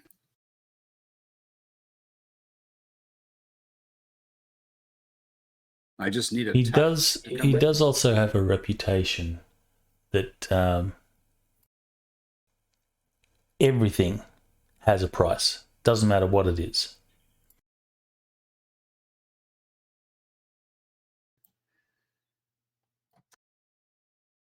Yeah, you want him to kill his mother?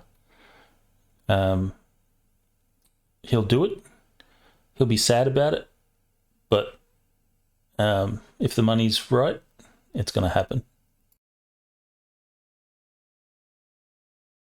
Well, I guess that's something. So, just thinking things through here. This also suggests that somebody might have contracted him to, say, find and acquire the Eye of the Hawk.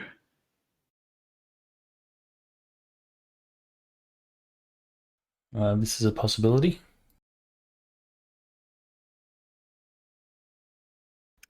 Which is probably also something that he will not disclose willingly. But he might disclose it for money. Yeah, how much money you got? Or service. 319 GURPS. Barter is a thing. So how many years indenture is Kurgan willing to subject himself to for this information? None. I think we should approach, and Penchas should try to say he's interested in getting some slaves. Well, I mean, you could start there. That wouldn't be a terrible plan. So then, how do we get to the information we actually need? And what is the information we actually need? We need to know if he is organizing raids for slaves out of the settlements. Or that would include. Or we arrange for Balder to be in one of these pit fights.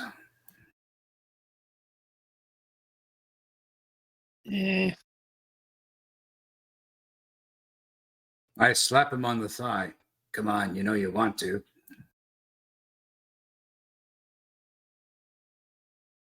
Not really.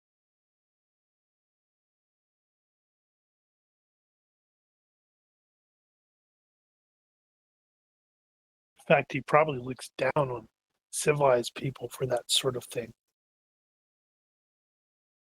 Because a duel is a duel. But having your slaves fight, man, what's up with that? It's an inn, Balder. It's an inn.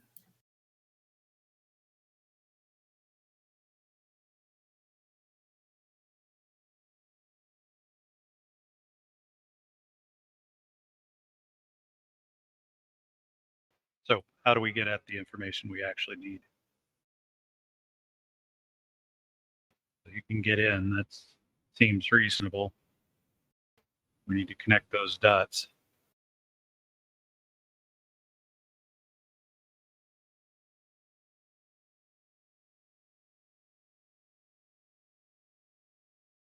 Yep.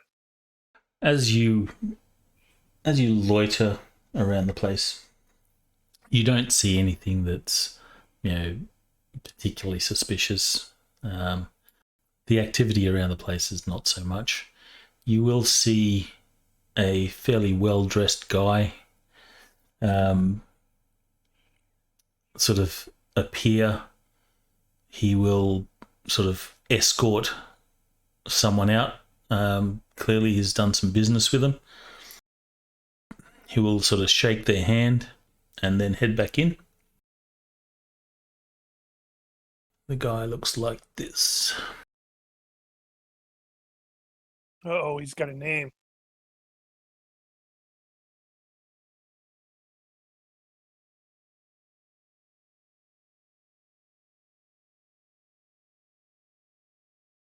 Oh, totally can't trust him. He's up Excellent. good. Wait, why is he a pit?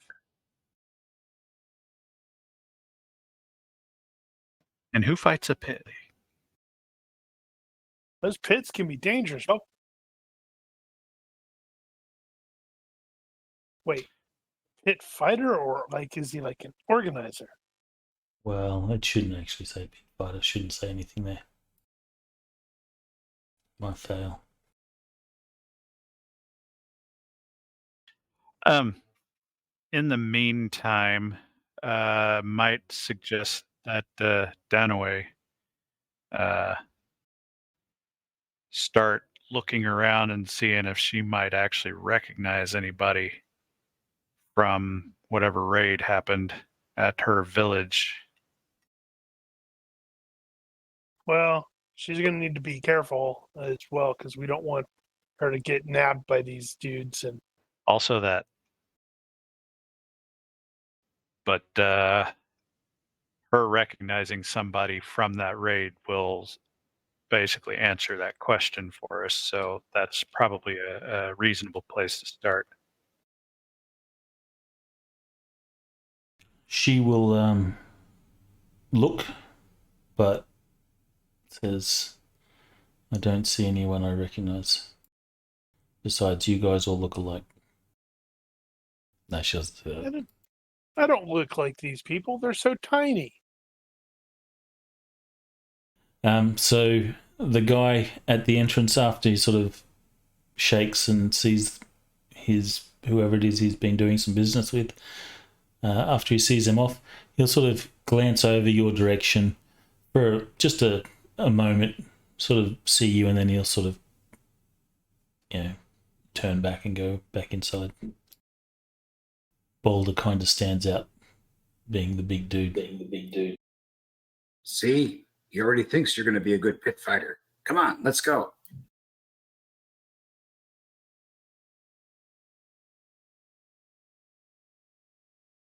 Well, now if we can get Dunaway inside to, for example, watch the fight, we might get a better look at some people. Maybe she cut somebody's nose off in the village raid, and he'll be around here with no nose.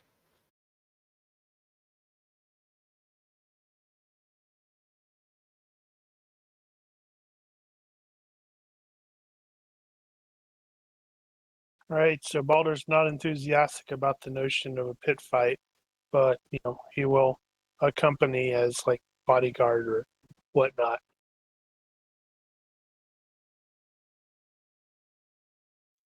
All right. Anyone's welcome to stop the process as soon as you come up with a better idea. Well, let's go up there and see if we can at least find out when the fights are. Can at least do that. Probably don't need a lot of us for that, since Apentius is the merchant here. You can pick who you want to take with you. I slap Balder in the thigh. Come on, big boy.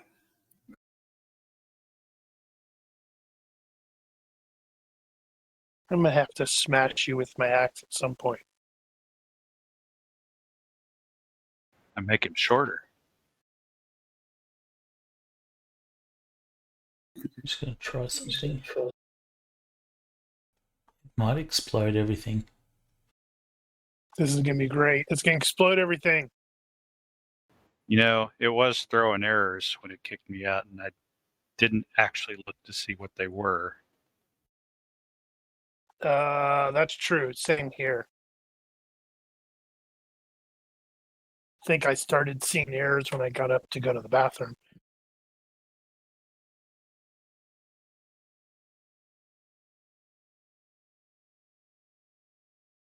Let's see if this changes things. No, it didn't.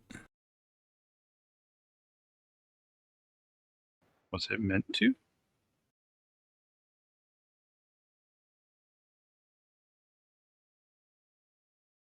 It normally does.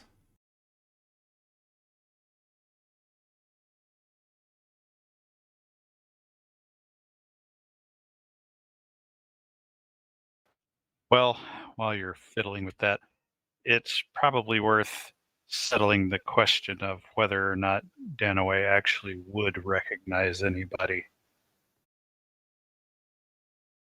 Whether or not they're actually here. So who's going in? Sounds like just Nepenthes and Balder. Kurgan would go in.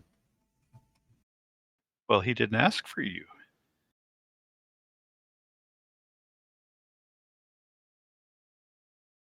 I have a sense of duty to the team. If he doesn't want you to be there, does Nepenthes want Kurgan too? No, just Balder. It's fine. Be that way. That Walk image away update dejected. should no longer say pit fighter. No, it did not.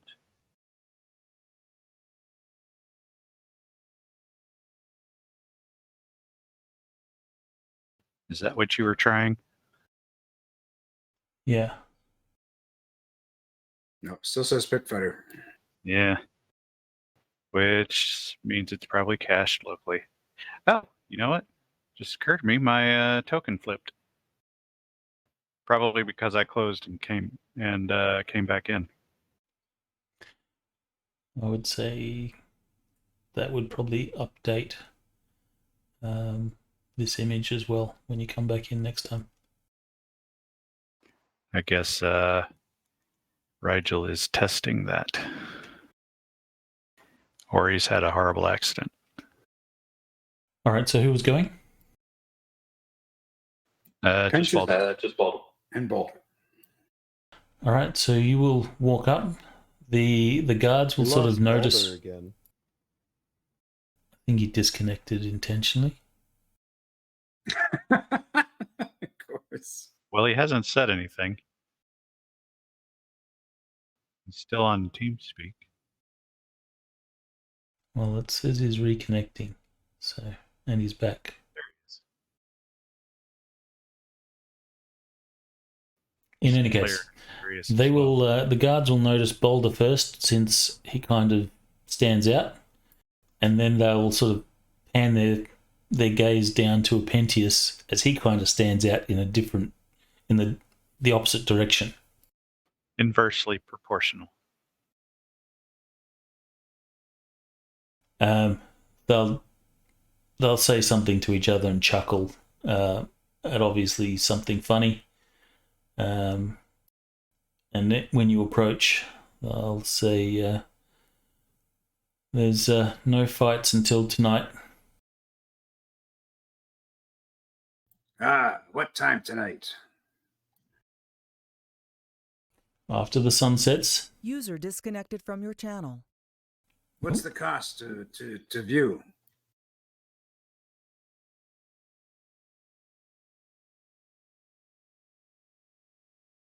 The cost of you, it's free to enter. Excellent. My friend We don't have here, coverage. my friend here, what's his name? Hang on. What's his name? Alteros. It's my friend here, Helgi Thorvaldsson, and I are interested in your pit fight. Just out of curiosity, are you identifying yourselves as rangers, or have you taken off the armband? The armband is gone. Was there an armband? I don't know what the identifying thing is. Yeah, I don't think we ever actually established that. You guys have your own cohort emblem, which is that Phoenix thing, It's a Ranger Yeah. tab, which you were going to make a pretty version of. but he hasn't because he's a slacker. Oh, right. That's right. I was going to do that.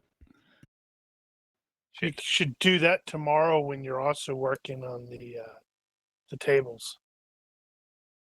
He says, if you are going to fight, then you'll have to speak to Santidio.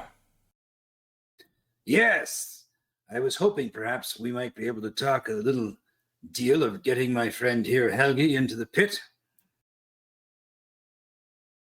I'm sure you can see by his size that he would be a foe worthy of the pit.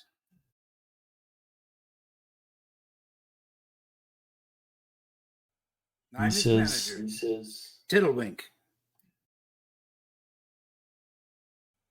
You can see the guards are not overly interested in remembering names or anything like that. He says, you can leave your weapons inside the door here. I'll take you to meet Santidio. Very well. Yes, we can put you against this newcomer. What's his name? Conan or something. He's got spiky armbands.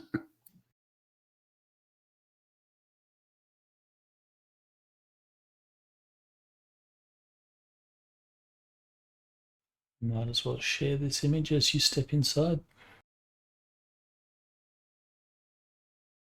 Obviously, it is absent people at this present time.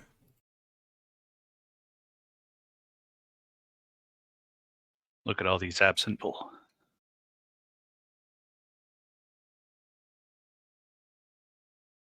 Ah, what a fine-looking fighting pit.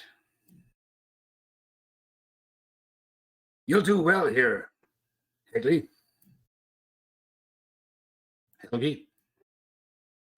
So he will take you around to one of the sort of rooms that sort of surround this pit. He'll knock, get this guy's attention. This guy will sort of step out. He will look at Boulder and say, well, you are a big one. Yes, Helgi is a big one.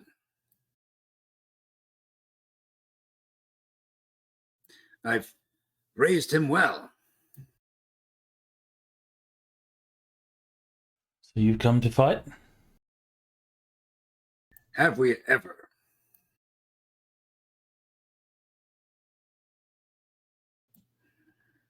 I've traveled through Koth and I've traveled across Aquilonia to come here. Baldur's like, yeah, there's gonna be a fight. He says, well, you've come a long way. I hope it serves you well. I'm sure it will. Is there an entry fee?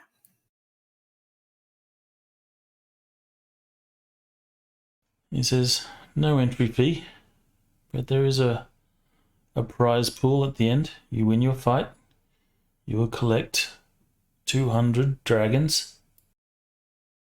Dragons? Aquilonian dragons. Suddenly, Apentius has a whole nother plan in mind. Very well. If we should win, may we have an opportunity to speak to you about possible future business dealings outside of the realm of pit fights? He says, you see his eyes narrow a little bit. He says, what sort of business dealings? Well, I haven't come all this way just to pit fight, and I Of course you have. I take pride in what I raise, what I capture and bring to such a fine stature as Helgi here. Okay. Of course, poor Helgi lost his voice in a tragic accident, but otherwise he'd agree. And I was just about to say something. Lost his voice, you say? Poor Helgi. You know, of all the places a mule could kick a man, the throat was the least one that Helgi really wanted. Give me a fast talk, or I think you can use acting to bullshit. All right, fast talk it is. What mods should I add to that, though?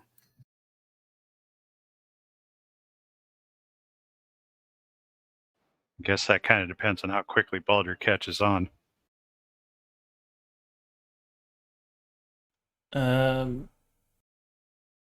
If I guess if Boulder has acting or something like that, he could use a complementary skill in that regard. I don't know what bonuses. I'm trying to think if my disturbing voice was pre-calculated into my fast talk or not.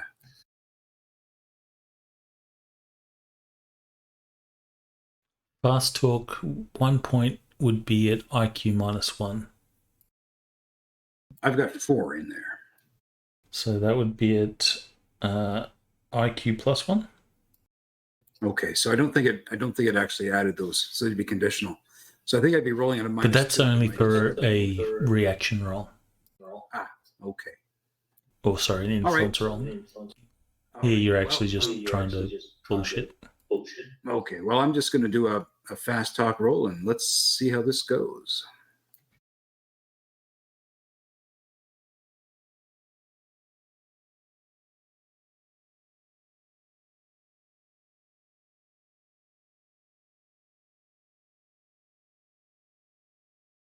And Dependius didn't have body language, did he? No.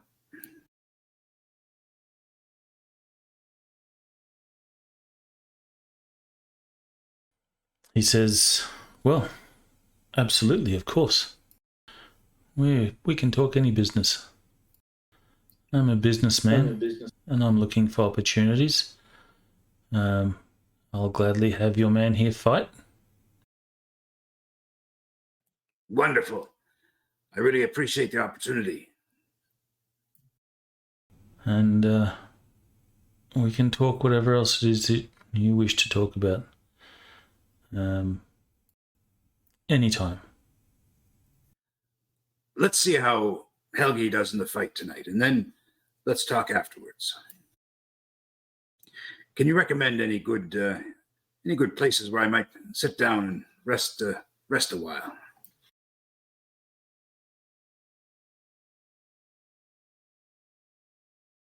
He says, if you're looking for somewhere quiet, since you're going to be fighting for me, we have some beds here.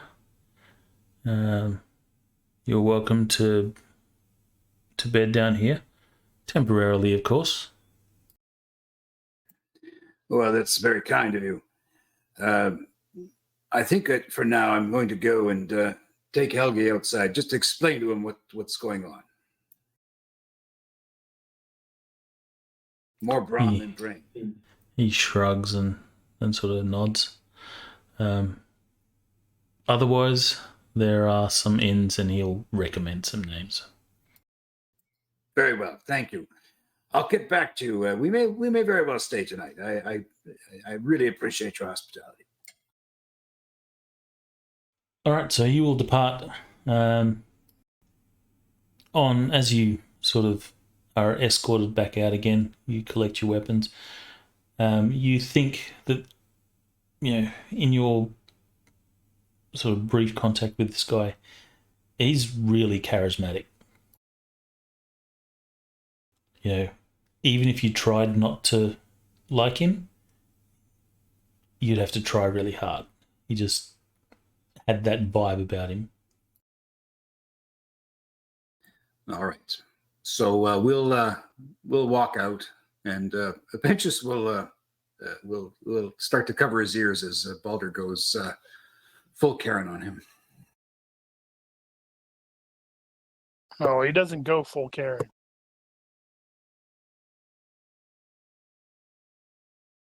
I'm just going to take you into the pit with me. Use you as the shield. He needs a strap on his back for that. Or would it Use maybe his a belt. buckler handle? So I'll walk back to the group and say, it's all arranged. Balder's going to be in a pit fight tonight. And we've got an opportunity to do some business with this guy. He seems like a really great guy, by the way. Well, that's good, I guess. I thought it was Helgi that was going to be in a pit fight tonight. Yeah, Helgi. Balder, Helgi. The same difference. Anyway, you're in.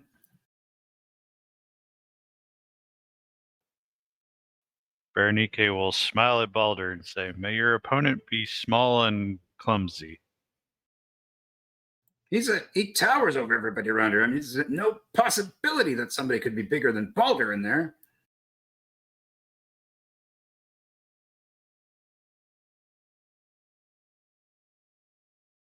All right, so is there anything else that you wish to do prior to the evening? And you know what the prize is? It's paid in dragons.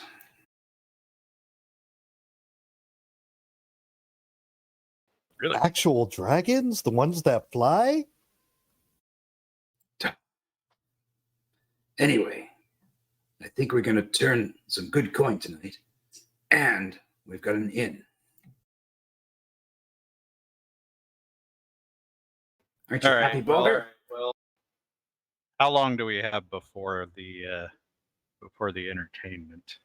Pretty much a whole day. You arrived here in the morning, and it only took 2 hours to sort of get here. You maybe spent half an hour trying to track down the Wainwright. So, yeah, you've got more than half a day. Well, we probably, since we're going in as, I don't know, friendlies here, probably shouldn't be lurking about all day. So, I would like to check out the Temple of Mitra. well, I suppose everybody's at liberty. We'll show back up here at time, at sundown, I guess. Well, that's apparently when the fights start.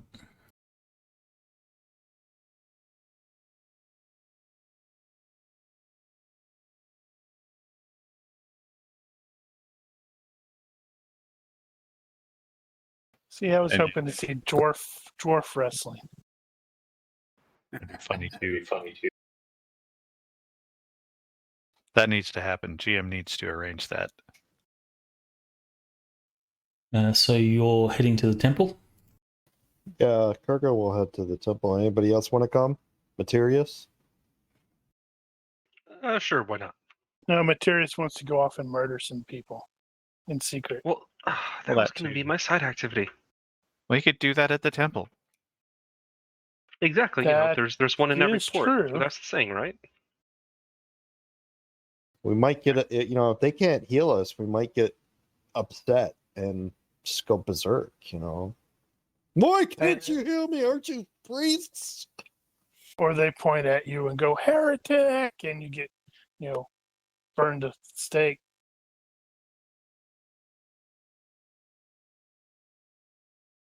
Which I must admit would be a twist because I don't think I've ever seen that in a game. And it'd be smell of burnt hair. Is 'Cause you're there getting anything fairly else? hairy. Oh, right. Is there anything else that Scandaga is known for? Other than being a city and probably the best place in the area to find what you're looking for. In the hive of scum and villainy. Wretched hive of scum and villainy. It's You're right. no particularly wretched than anywhere else. It's civilization, so it's wretched hive.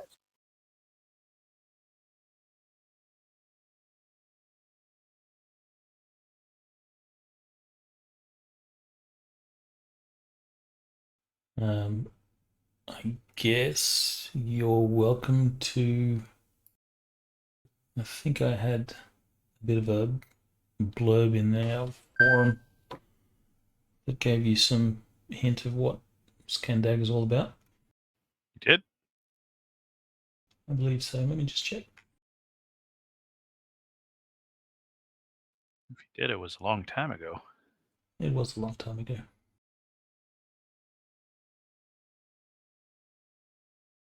Yes, I'll just copy and paste. Hang on.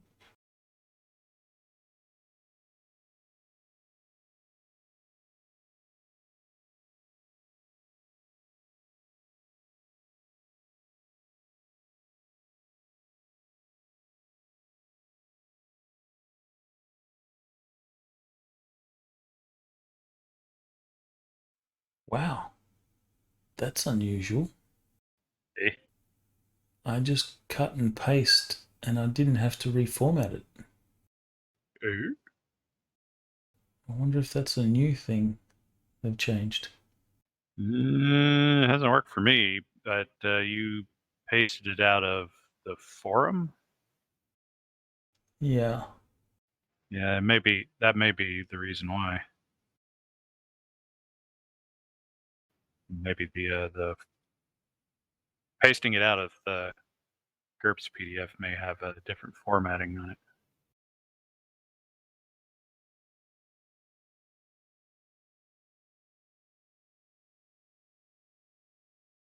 So, with regards to buying stuff, what is is there like a markup or anything? Nope, you'll be able to find stuff at cost, normal cost prices. Which reminds me, I need to look at something. So if you need to do upgrades and low tech stuff, this is probably a good place to do it. If you need to buy stuff, this is a place to do it. I did not actually consider buying stuff.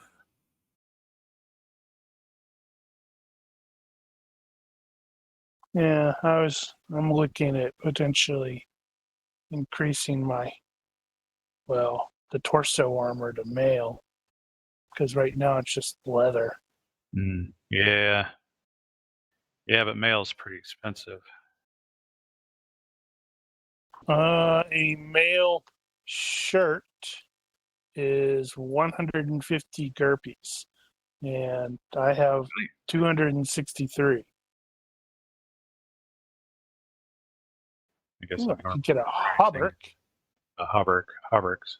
230. Really? Eh? It's probably out of the basic. Likely out of the basic.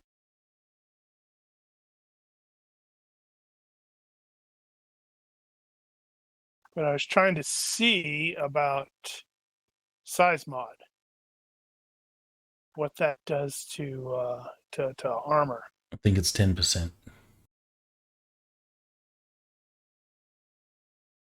Wow, I didn't realize that the basic prices for mail is so different. Well, low tech is a lot more granular. True.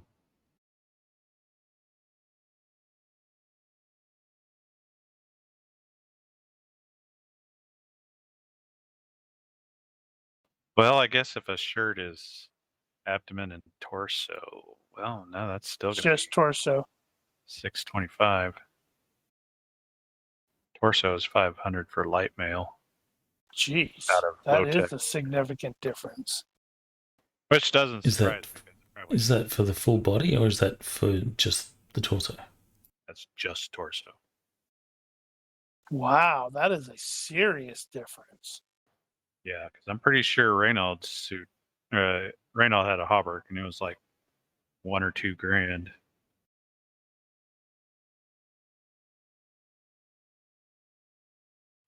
I think you can get cheap as well. Well, Yeah. I'm probably not going to get anything now because it doesn't make sense that they would have something that large. No, they might. They got pit fights here. Yeah, but gigantism? Yeah. Yeah, go ahead and deal with the Mitra dudes as they get run out or burned at the stake for being heretics. All right, so you head to the temple. It is identifiably a temple of Mitra. There are statues of the god. He kind of resembles the classic depiction of Zeus.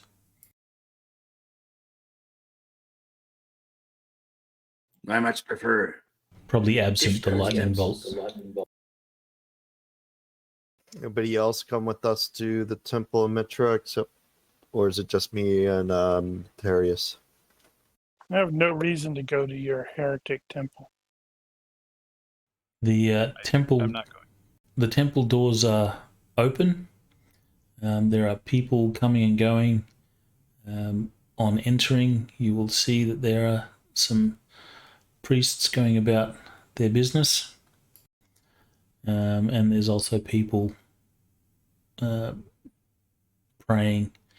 And there's a few people that there's a sort of priest that's sort of shaking a donation box for those that enter. I'll approach one of the priests and what kind of temple services do you guys offer? He will rattle out a few things. We have mass every Wednesday and Sunday. There is, guided prayer. He'll list off some things. There's nothing. He doesn't mention exorcism as part of those services, though. They're all fairly mundane things that he talks about. Do you have anybody capable of healing wounds?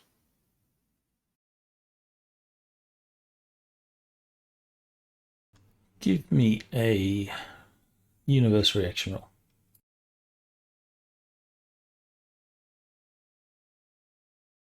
Tiberias, why don't you roll it this time? Okay. Make him do it.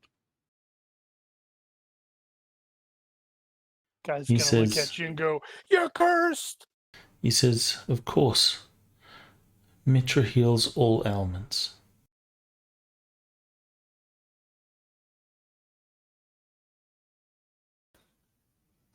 Do you have someone we might be able to talk to about a uncommon situation?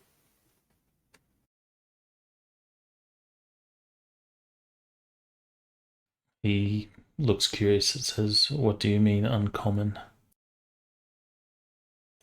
We are rangers in the employ of, our Lord Conan.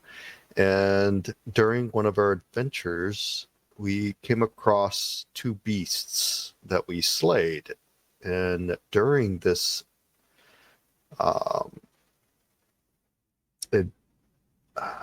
encounter, some kind of wisp of smoke entered us and did not leave.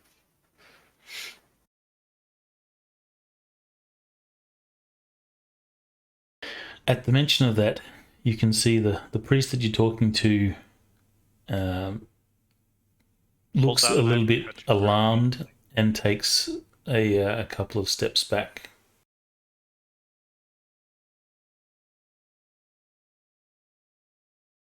He says, are you possessed? I don't know. That's why I'm here. I'm seeking the assistance of Mitra. You said you are capable of healing.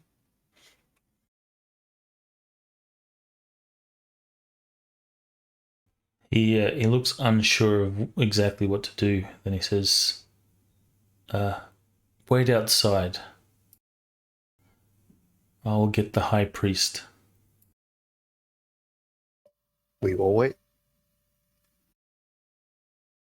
He sort of hurries off, looks back at you once before sort of disappearing.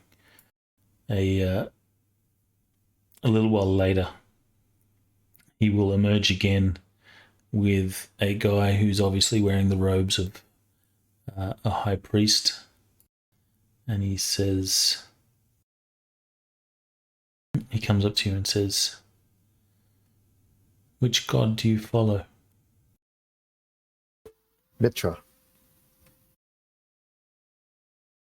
He says, "Mitra loves all his followers. How can we help you?" I will relay the encounter and what happened, and if need be, even explain maybe some of the changes I've been feeling.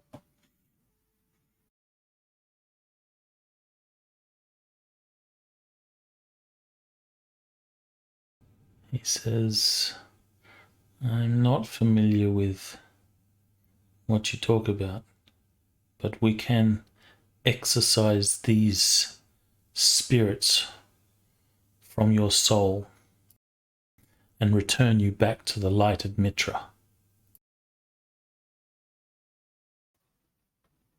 That would be wonderful. Please. That would be amazing.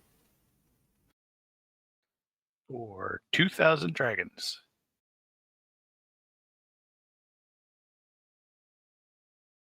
He says, "What night are we?" And sign this waiver first.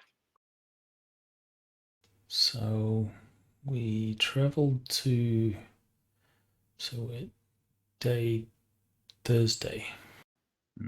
Oh. So you got their infection point on the map, on the calendar, don't you? So it's currently Thursday. He says, "Our next Mass is on Sunday. Return then, and the congregation will join us in prayer as we exorcise these spirits from your souls."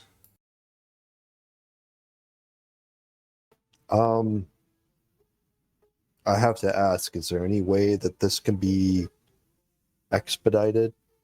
I don't It's only 3 days. know. Well, I don't know what may happen between now and then.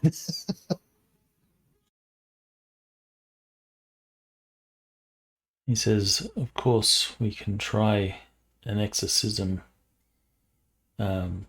with just myself and the acolytes.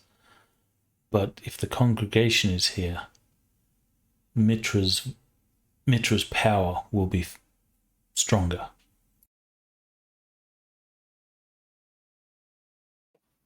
Is that Kurgan being a follower of Mitra? Would that sound accurate to him? Do you have theology?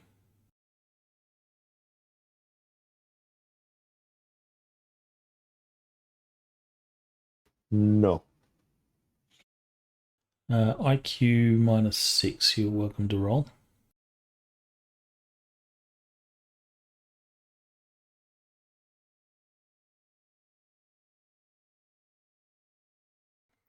Sounds legit.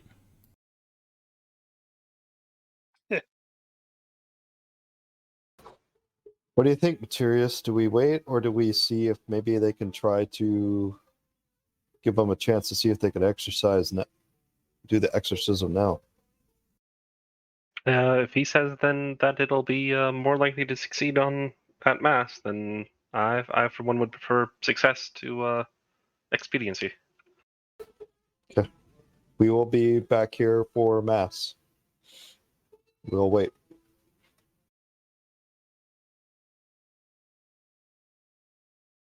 I'm so going to cast this priest as Richard Simmons now.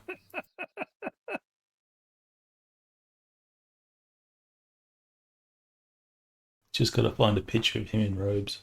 Praise Mitra. We will be back for the sermon.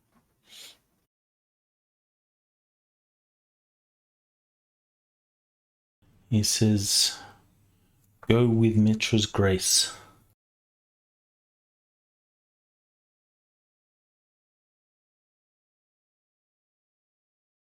All right. Anything else that you're planning to do?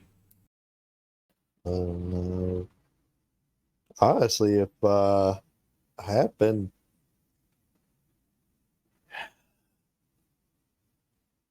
no.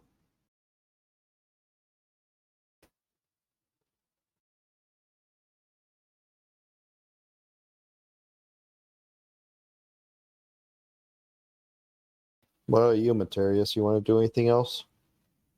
Nope, I don't believe I'm needing anything else here. So we'll head back and meet up with Berenice and the group, and I'll let Berenice know that if it's possible, if we can hang out until Sunday, we might have a chance to undo whatever took place in the force. Well, after this fight, we may be here a week for Baldur to mend. Who knows?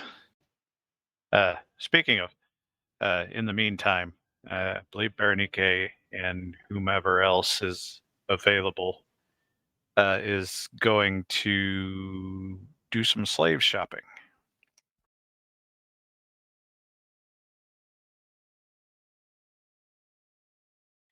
And the purpose being just to kind of get a sense of the place and see if anybody's actually got white slaves, Aquilonian slaves, that sort of thing. If anybody knows stuff about that.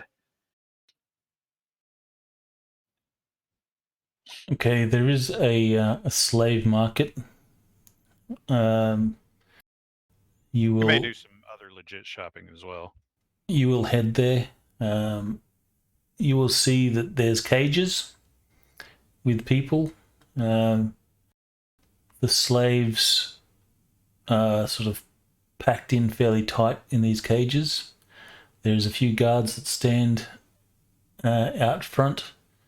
You're welcome to sort of look, but the guards instruct, stay back from the cages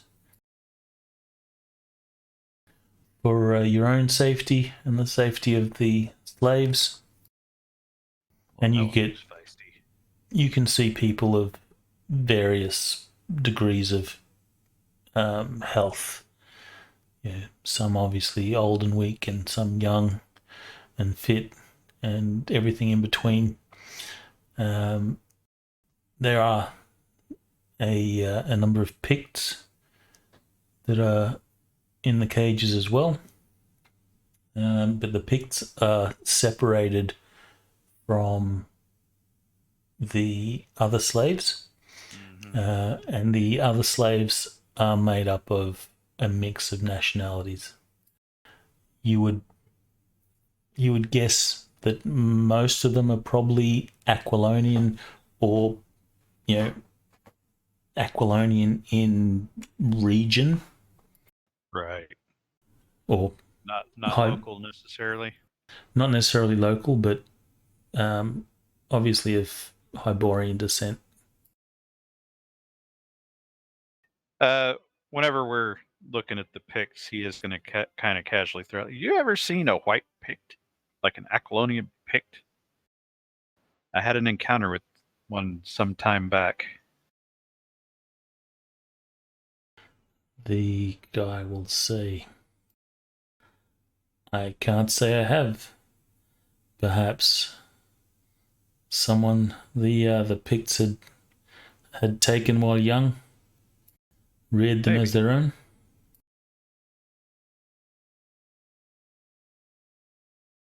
At some point, I'm going to get that. He says, "Where did you see this this Pict?" How would I answer that? I think he would say it was somewhere along the Black River. I don't remember. You doing this as a ranger? Do what? No, just a dude.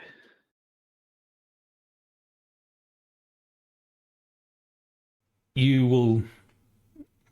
No need to like roll body language or anything like that, but you'll see that the guy is like, not overly interested. He probably thinks that you're maybe having him on a little bit. White picked. Nobody knows about this. And if you drop Ligurian, I don't know that word. Well, actually, yeah, I don't think any of you would. We wouldn't know it at all if the GM hadn't put that word on the character picture. They actually, they go by they have another name for themselves. Yeah, I think it's Scandaga.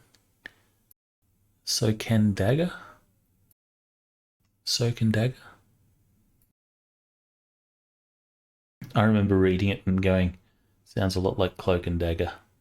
Yeah, but it's Soak and Dagger.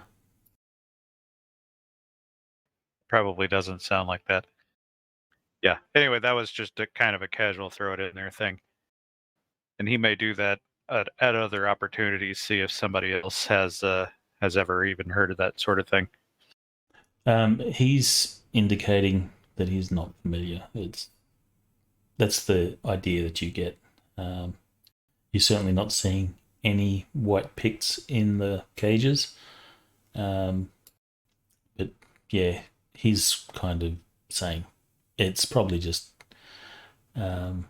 someone that they captured while young and have reared them as their own. I'll say, poor person who would have to grow up with the Picts.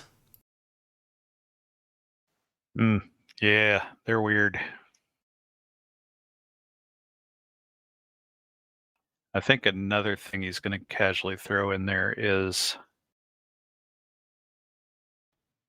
making note of the fact that these the slaves look mostly non-local, and mention the idea of what would happen if somebody came in with a load of like locals? Would you sell them, or would they be shipped off somewhere else? It would depend on the circumstances. If they're brought in with an official letter from the magistrate claiming that these locals are to be slaved, then we would take them. I didn't think about that.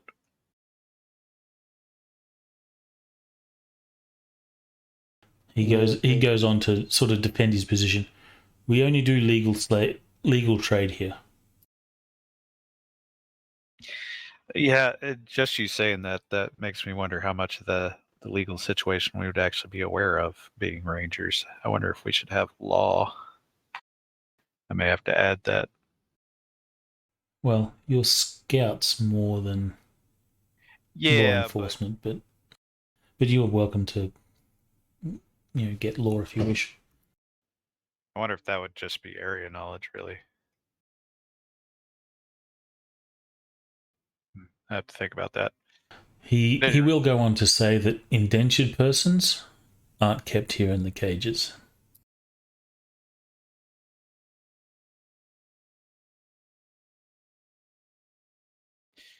All right. Well, yeah, he's just he's learning the situation, so he's learned some things.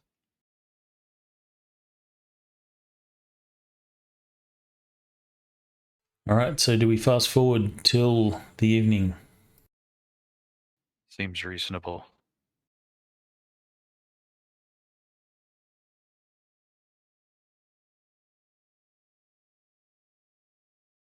Meanwhile, I have to think of some things that I would buy.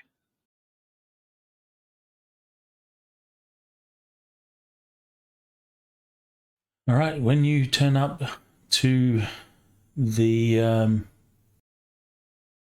La Ruedo, it is distinctly different than before. The sound of a crowd inside emanates.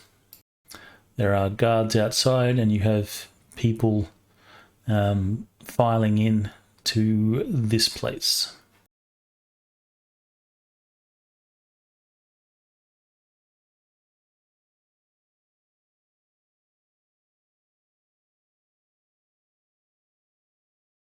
Why is there a hex map? It's not a hex map. You're seeing things. Imagine why.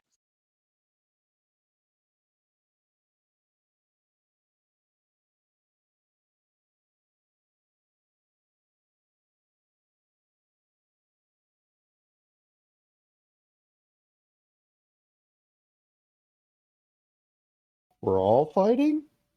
What? Oh, come now. You knew this was coming. We're all going to end Surprise. up in the pit, including Pentius.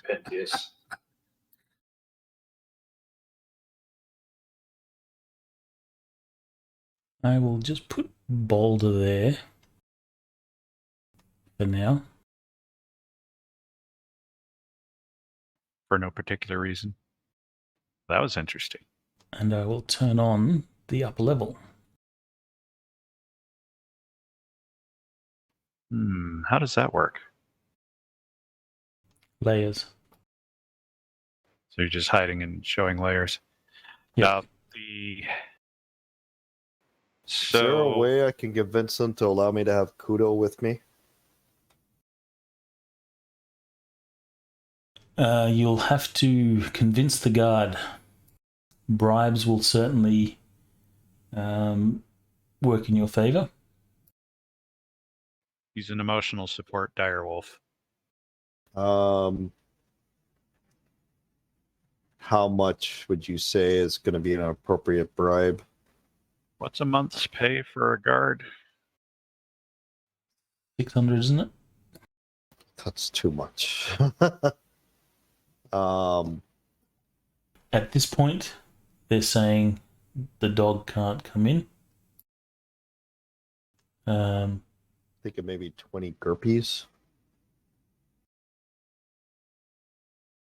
All right, that'll give you a +1 to whatever roll that you want to use to. You've got either a reaction roll, or you can roll for a good reaction. But you're going to, if you roll any roll, it's going to be at -5 because. Would we be able to use? Can I use my reputation with the You don't guard want to do that. or rangers? If you want to identify as a ranger, then sure. So that might give me a +1 with that. That would give you So a +1. Yep.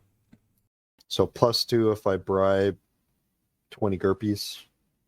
And you're -5 on your diplomacy or your reaction, whichever. -5 on diplomacy. The percentage there that I pasted in is the percentage of monthly pay. Oh, so it's +1 and then +2, right? All right, so +2. So $20 would be less than 5%, so only +1.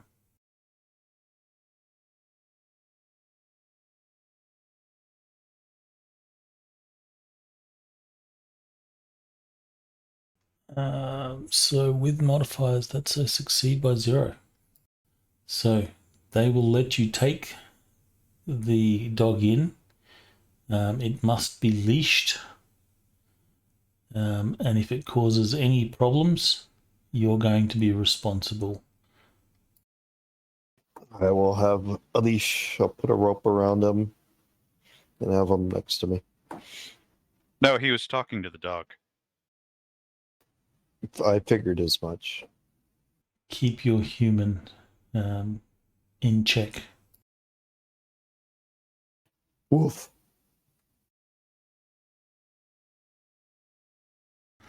It is no surprise that when you take up a position up the top in the viewing area, there's no one that's sort of right next to you.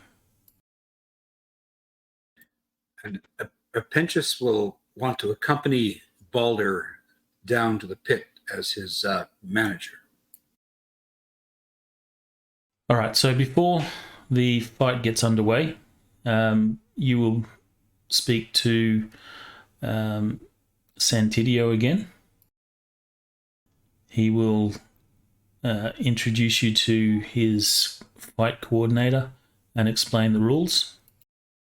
The rules are, this is a bare knuckle fight. Boxing, you fight until the end of the round, one round being roughly 3 minutes. For this, we will be using the tournament rules as outlined in martial arts. So this is the thing that I said I've never done before. No, I guess we haven't, have we? This is martial arts page 134. I was going to ask real quick, and I think we've already asked this before, but can you actually put the tokens on different layers? Like the No. player tokens? Well, not that I know of. But I don't think you can.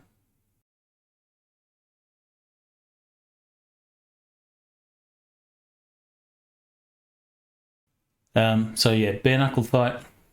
Fight goes until someone throws in the towel, someone's knocked out or unable to fight, or the round ends. And you will see that there's a big, basically, hourglass that there's a guy that will flip. So you'll see this in like fights leading up to Boulder's fight. There's an hourglass that's flipped, and once the sand runs out, the fight is ended, and a winner is declared.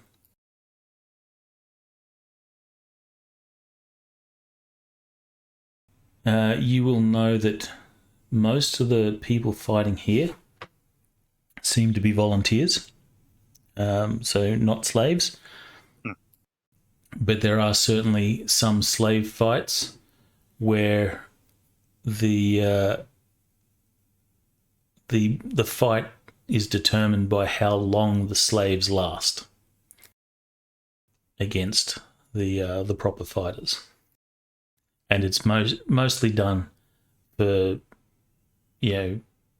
mid-fight entertainment. It's not considered the serious part of the fighting. It's like the clown show between acts.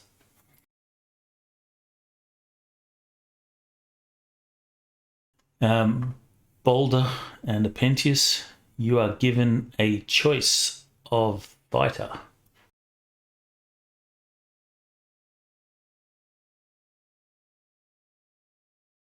And these 3 people are brought before you.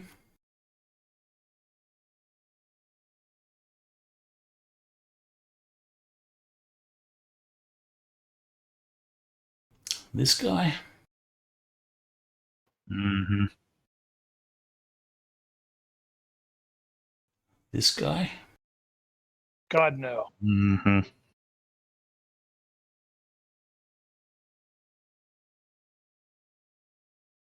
And this guy. Hey, I think we have a choice. Has a resemblance to Materius, but not quite. It's Materius' long lost brother. I look at Balder and say, well, Helgi, who's it going to be? Keep in mind he can't talk. Yep. he Balder's can overconfident, so he's just going to shrug. He doesn't care. And then Finches will say, fine, we take Pretty Boy. The fight controller will say, which one is that? Fight.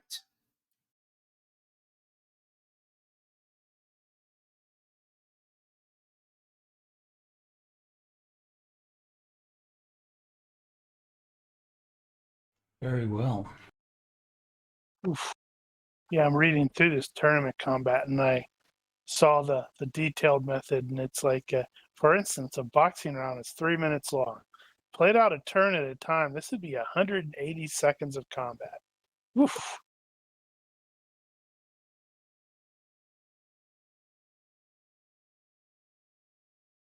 Let me find him.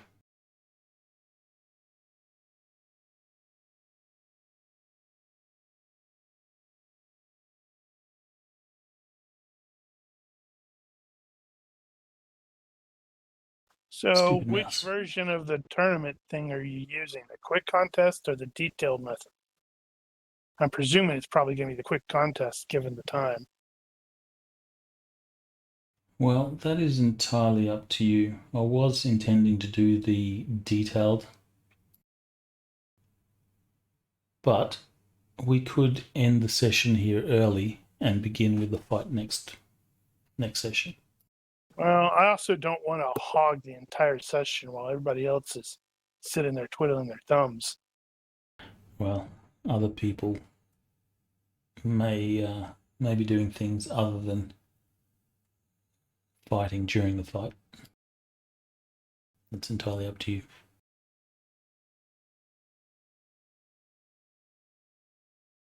I'm happy to do it whichever way you want.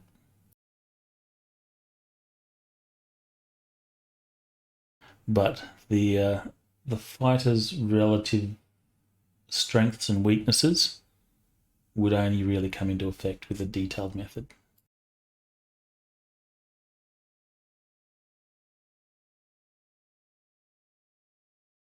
Well, that's a shame.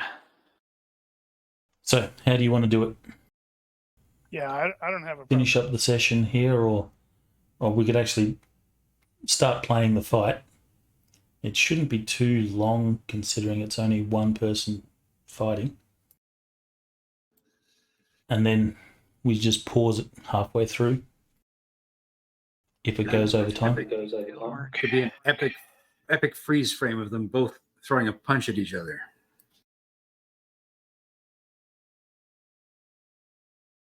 Yeah, I don't have a preference. I'm cool either way.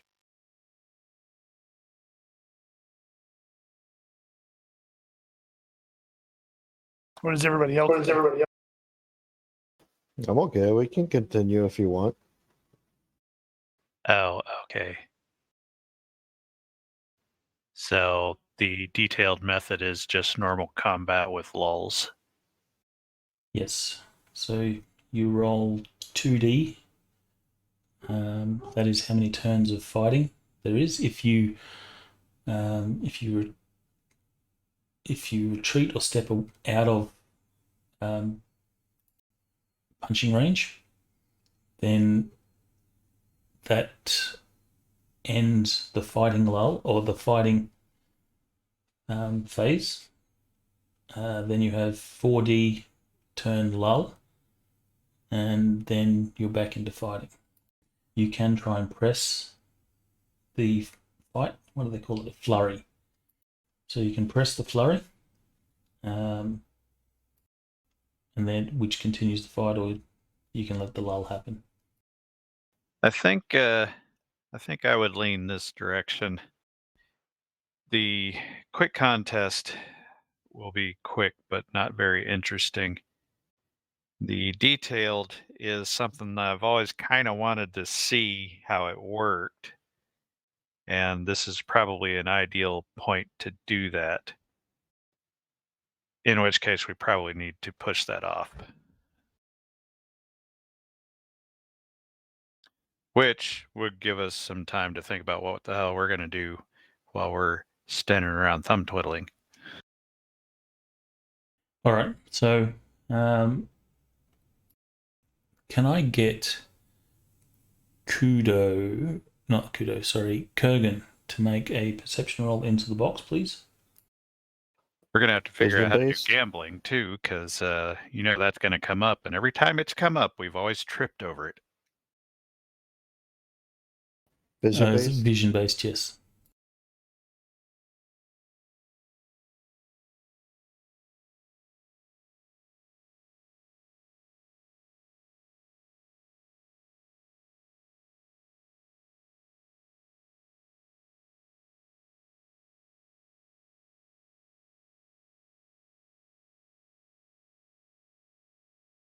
So you guys have been here maybe an hour watching the fights leading up to Boulder's fight. Boulder, you're in the lower level, getting prepared and such. Apentius is obviously your coach, trying to coach you and psych you up.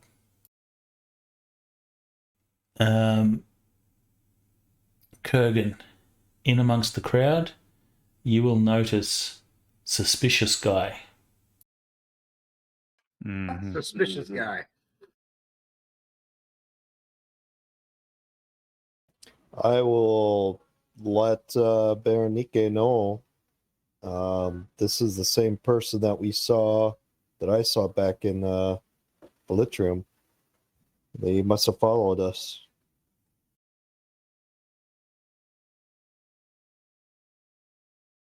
I was going to crack a joke here, and I just lost it. Oh, well. Did you actually talk about that to everybody else? Yeah. Yeah, we mentioned that. Though it's only Boulder and Kurgan that have seen him. Right. Yeah. So we would probably, that means we would have been paying somewhat of an attention as to whether or not we were being followed while we were headed out this direction. But okay, well, yeah. We don't know what to do with that information yet, but there it is. Well, now that I'm aware of the suspicious guy, where is he in relation to me? And you should probably look for his buddies while you're at it. Exactly, that too. So he is going to be sort of over there. But he's not at the edge of the railing. He's sort of back. So there's a couple of lines of people in front of him. Is he eyeing him suspiciously again?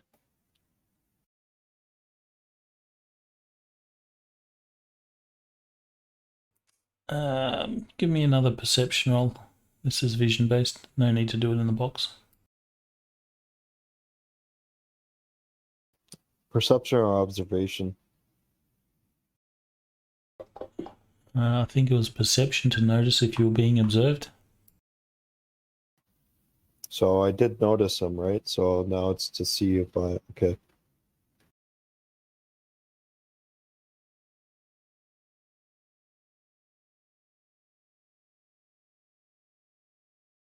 You will notice that every now and then he will glance over to you or to look in your direction.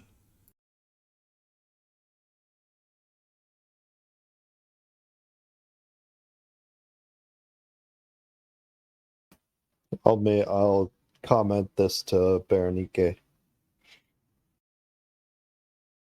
Right. Well, maybe we have a thing to do while the fight's on. And get in our own fight.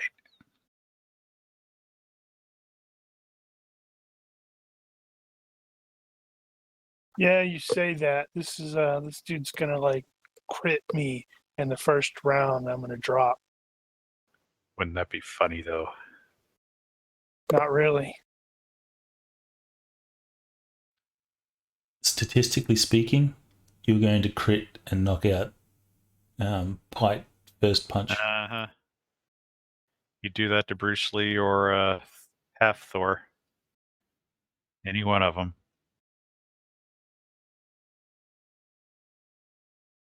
We know how this works.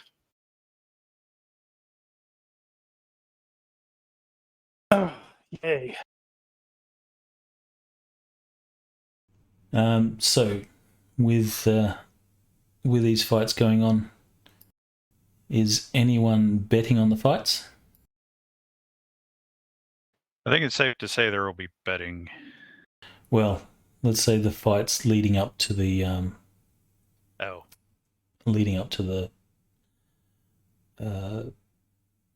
prize fight. Nah, I think I'll stick with Baldur on that one. Because if you do, you are welcome to make a gambling roll. A success will be 10% times. Sorry, you will win or lose 10% times the margin of success or failure, depending on whatever stake you put down. And that's the part we needed to not trip over again. Well, that's how it'll be for the fights leading up to this fight. Well, Kurgan will probably just bet on Baldur's fight only.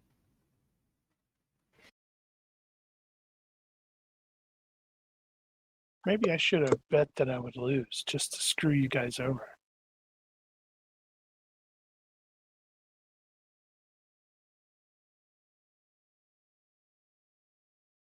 All right. Well, here we So are. no betting prior to Baldur's fight? Nope. Not doing anything with Suspicious Guye? Well, what do you think, Berenike? Do we need to figure out why this guy followed us all the way and sneak up behind him and put a dagger to his throat? He thinks you're really pretty, and he just wants to say that. Yes, we need to find out. Not necessarily to the dagger. So we approach from two different sides, corner him in. What's with you and the front door kick it in approach? Well, I can sneak. I mean, I can, since we're in a crowd, I can blend into the crowd. That'll give me stealth advantage. And then I can shadow him as he was shadowing Player has us. overconfidence.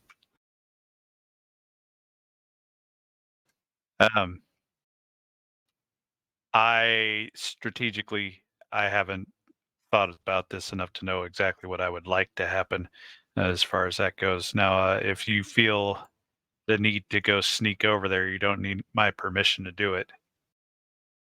The area up here is fairly crowded.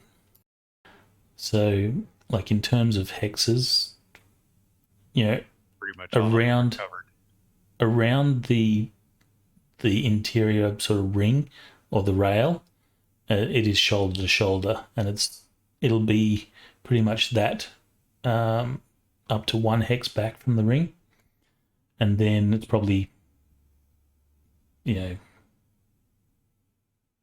80% coverage beyond that. It's fairly packed.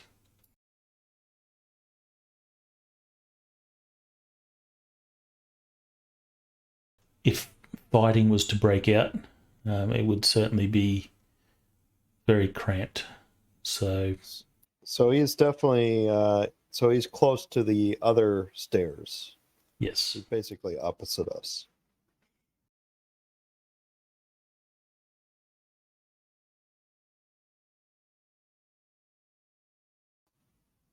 Well, maybe we could take this away from it and see if he follows. If I go down the stairs, does he go down the stairs too?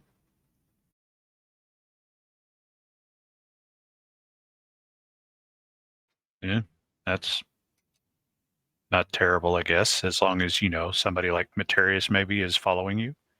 Yeah, someone's keeping an eye on my back. Capable of doing that, yep.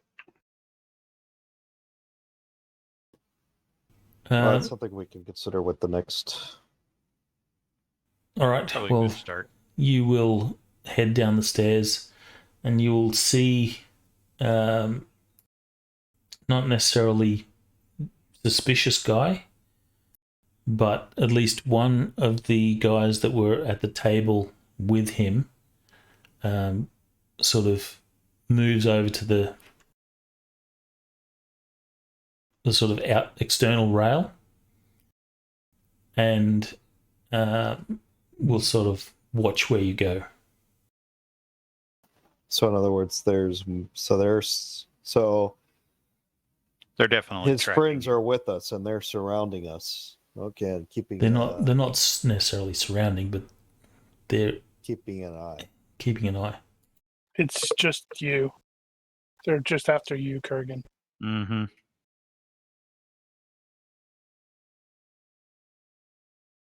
Ah, the mystery. I'll point that out to them. We killed everybody. Make sure Tiberias is aware of them.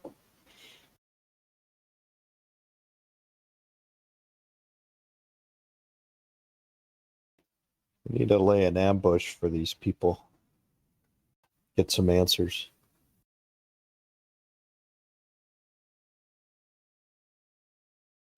All right. Unless there's something else that you want to do, I think we'll leave it there. Nope. I think that's it for me.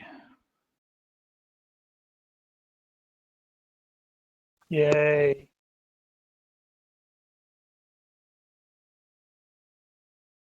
Awesome. And I get to do all the fighting. Because everybody's a bunch of slackers. Well, we'll do all the other stuff. Well, other people would have been welcome to fight if they wanted to. There is 2 other fighters you can choose from. That's right. Materia start should our own fight fight. one, and Ronnke should fight the other.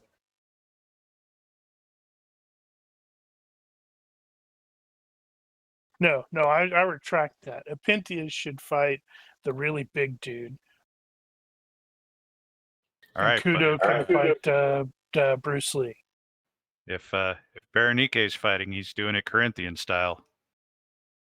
Naked and oiled.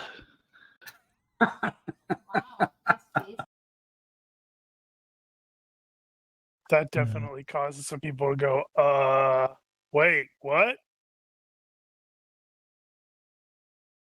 I was actually contemplating adding McMurdo in this fight, but I couldn't get a decent picture of him. But, I couldn't find a better one either.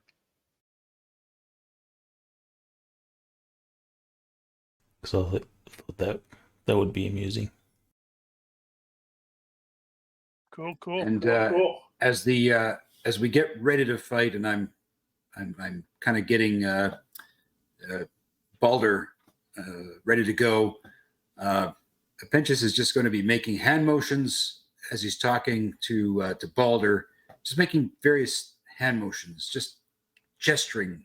Mm-hmm. To say, you got this, and kind of doing these motions.